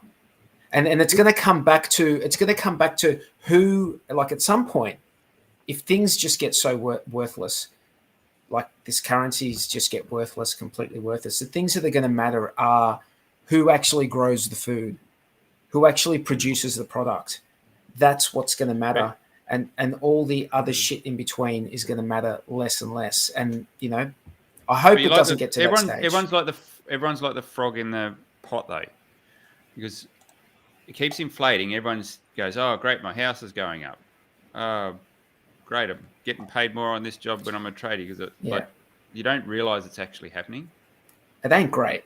Your house goes up. It's like great, but it ain't great, because if you're selling it, you're buying another. You're buying another one, and now you're paying like more stamp duty, paying more taxes when it's just like, you know, it's just a way that we've had this discussion before about land tax and things like that. The land tax scales for example, in Victoria haven't changed in 12 years, yet prices of property have gone up. You know, they've at least doubled in that time, at least. So now you're in different tax scales for land tax, and you're paying a higher land tax, but the rental incomes haven't increased by that much to make up the difference. They should be changing the tax scales to Yeah. Well, so and taxing us at the same time. What's that? Well, they should not be printing us and taxing us at the same time. What's that taxation through inflation? It's that sneaky tax that they get you with, Yeah. It's like, if they can just print as much money as they want, then why do they need to tax us? That's the question that you can ask to statists. The total scam. Just break their fucking mind. Well, when it gets to these levels of 40% in a year, it's a legitimate question to be asking. It's legitimate. So, guys, we've almost been going for 3 hours, which is a nice. Do you want me to put that up, Jexxa? Yeah, I haven't had a chance to check it all, but that's. And actually, I wanted to stay streaming until the pump ended, and the pump's sort of like we're on a pullback, so that's okay. We can end it. No, I don't. This is saying the M1 money supply, and you can see that's the one that I brought up before. Oh, was it? Is that Australia or America? That's US. This is America. Yeah, so US M1 money supply. That's a pretty horrific jump up there. So yeah, it could be true. What all those headlines are, 80% and whatever.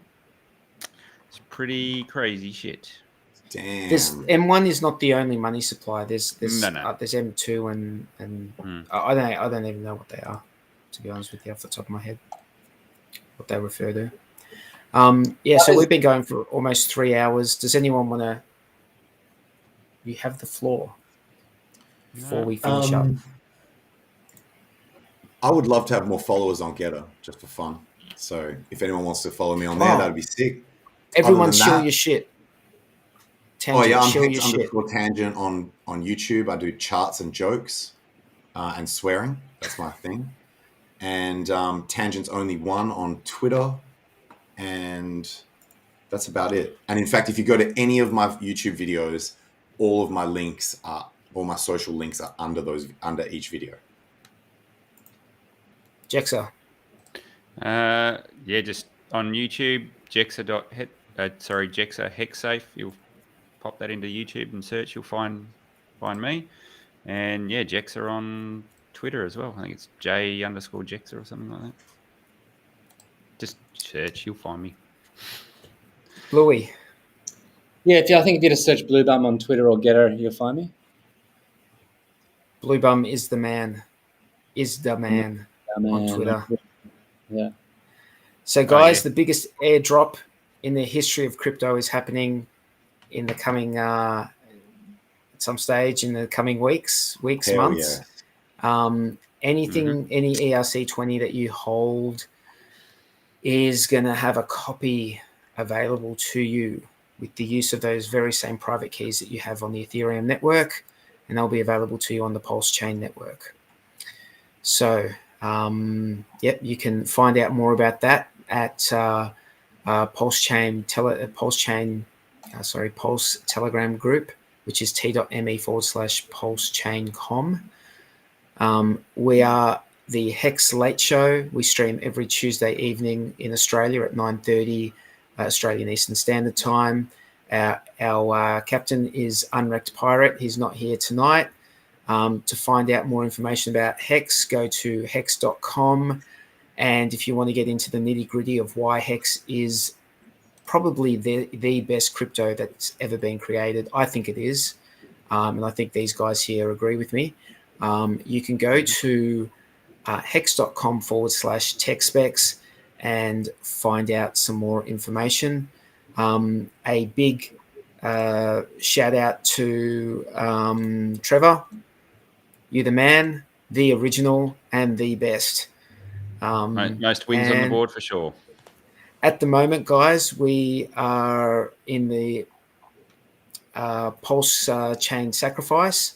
So if you would like to sacrifice for freedom of movement and freedom of assembly, and perhaps even be in a set of people who gets airdropped a PulseX token, when Pulse chain launches, you can go to PulseX.com. That's PulseX.com. And you can read the information there. It will give you all the information you need and what you need to do to sacrifice some crypto. You don't have to sacrifice just Ethereum or Hex. You can sacrifice a whole variety of tokens and coins, even tokens and coins from different chains like Bitcoin. You can, like, I think Litecoin, XMR, which is what's XMR again? Monero. There's all sorts of stuff. So go there and find out more. That's PulseX.com, PulseX.com. And that's pretty much me done for the evening, guys. Thanks for coming on. Appreciate Can I throw out one more thing? Absolutely. Happy birthday, Bitcoin. Apparently, today's its 13th birthday. Happy birthday, Bitcoin. Yes. I was going to say, I was thinking, where the hell is Trace Mayer with his proof of keys spiel? He was there for 2 years. Did you not know what happened? I know what happened, dude. He was shilling he had to just ghost on life. Like he just had to he go. had to Alex Saunders that shit, man. He had to fucking exit. It wasn't that bad. What he did was not that bad. Like, man, I don't know the context. Unforgivable. What's the context? He shilled a shitcoin at a Bitcoin conference, like hard. But critically, he was doing it to like noob people who he knew. Like, he was deliberately not doing it around Bitcoin fucking OGs who would call him out on it and trying to, like, on the sly grab like noobs at various different points in the conference and try and like shill them this fucking shitcoin.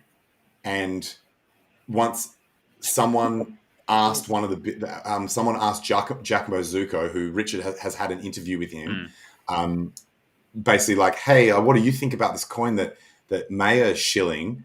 And he was like, say fucking what? Went and told all the other OGs, and they basically just like ended his career. Like, so, well, I mean, they wouldn't sit at the same table with him or anything. So he gone. Listen, man. Like, we'll need to carry the proof of keys. Hang on, was this recently? Was it? He had a podcast that was one of the best Bitcoin podcasts with so much great information. I'm so sorry that guy doesn't do it anymore. He was a legit asset. He was an asset. If you look at it, he was probably wanting whatever technology or whatever tech or code was in Mimblewimble. He was probably wanting that to improve Bitcoin at some stage, because Mimblewimble was some sort of privacy shit, I think. Is that right? Do you guys know? Yeah. Right. So I wouldn't be surprised, because I remember back there was this argument that Bitcoin wasn't moving or changing enough. You know, it wasn't doing enough. And there were people saying, it should be. There were people saying that it should be like just static. It shouldn't like change too much anymore. And then there was the other group that was saying, why isn't it changing enough? And, you know, maybe he was on the side of he wanted it to change more. I don't know.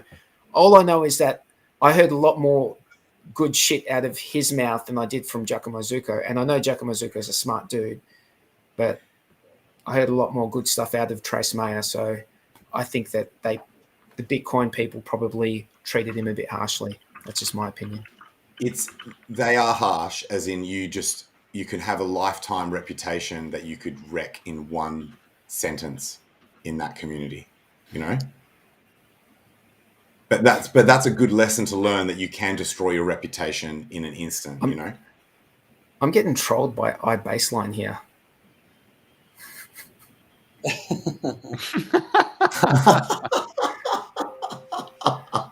Bro, I just put him in. Awesome throwback joke to shit that we were talking about earlier. Dude, I just put iBaseline in timeout. No. There you go, bro. Yes. Oh, no. I have the power, motherfucker. I have the power. Dude, they were good trolls. That was solid trolls. No. Respect iBaseline, but, you know, so, I mean, take your penalty like a man. I personally think people should do the Ivan on Tech shit, where you just move on and you don't let, like, only you can destroy your own career by like ghosting on life. Like no one else can stop you. Like, you know, if he had continued that podcast that you were just talking about, there would be followers of it. People would still listen to it. Like, sure, he might get some comments on there being like, yo, dude, aren't you the guy that, you know, got outed by all the Bitcoin maxis but you don't need to actually go into hiding. You don't need to do that. Like, it's possible to recover from that shit if you just go with it, you know? Just own it. What if you don't need to though? He doesn't. Yeah. He would be wealthy enough. He would be wealthy just go, enough. fuck it, I'm done with boys. Yeah. Have a good day. Yeah, maybe it was just a good time for him to just exit anyway. Go and he was like how early was he? He's one of the earliest dudes. He was buying it at like a quarter. Yeah. I think. He was buying Bitcoin at a quarter. Holy shit. Anyway. All right, guys. One last thing on that is I think Richard has done more for this concept, for the sentiment of proof of keys, is the idea of holding your own crypto. Richard Hart has done more for that shit than any other person in the whole history of crypto. So agreed. That proof of keys shit, there was no incentive for people to actually do it. Whereas everything, so look at Hex launch. You had to have your Bitcoin keys if you wanted to get the free Hex airdrop.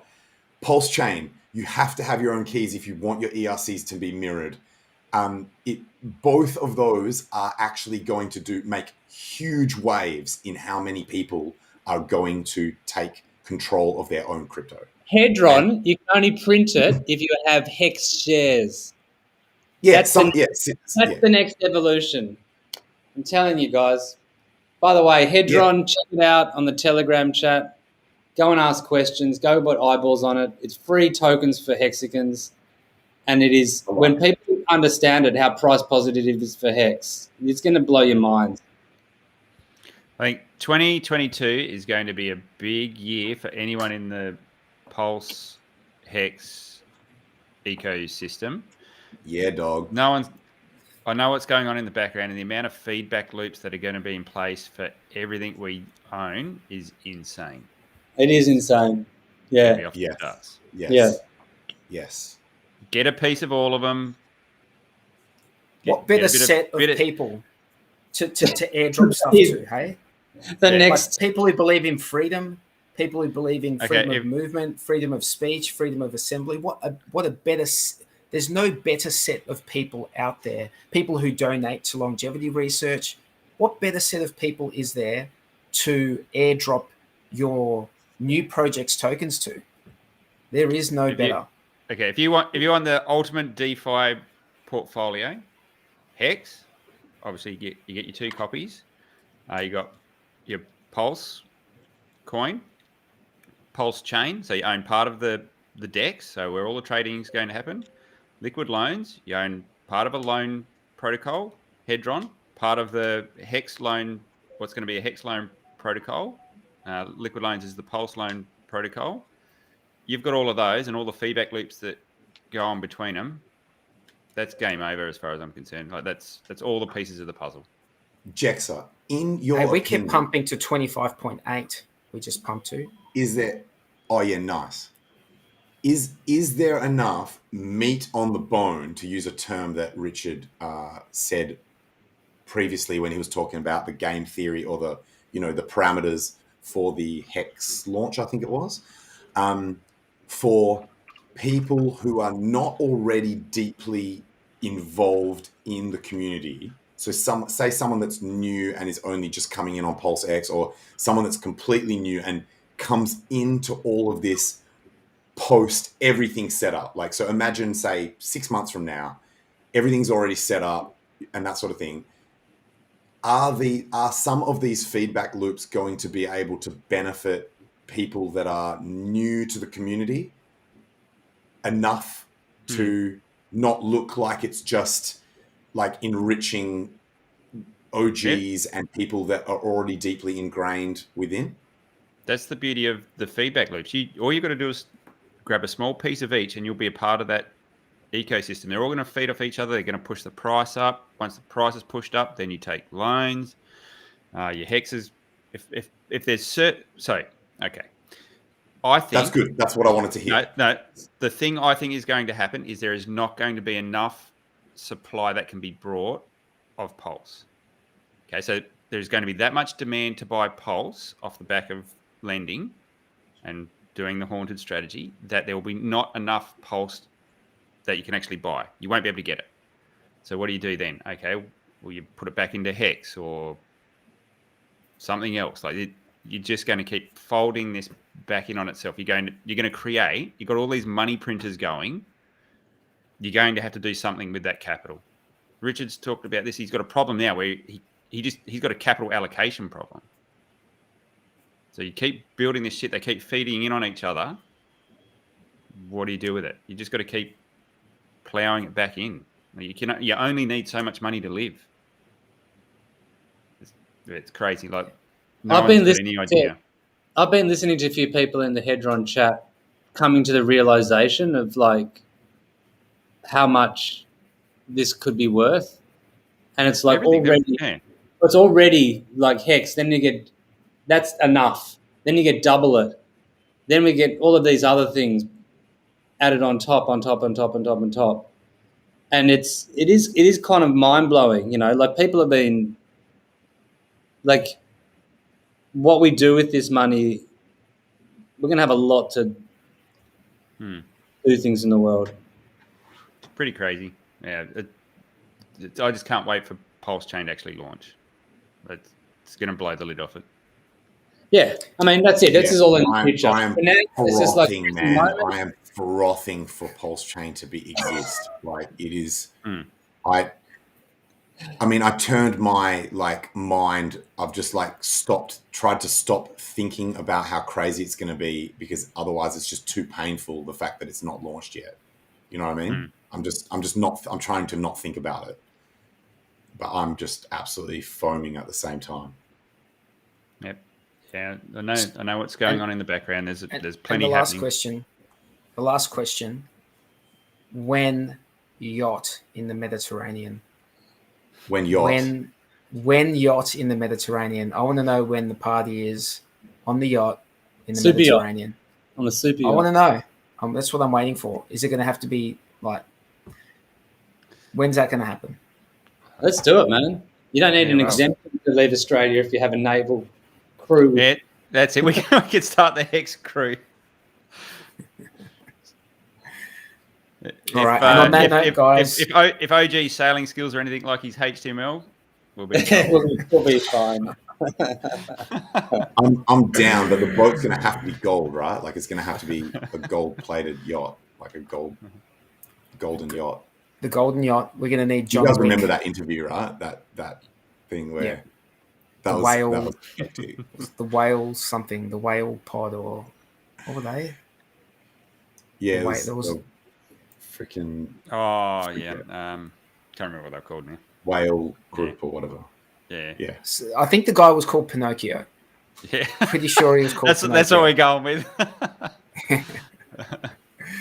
All right, guys. Thank you very much.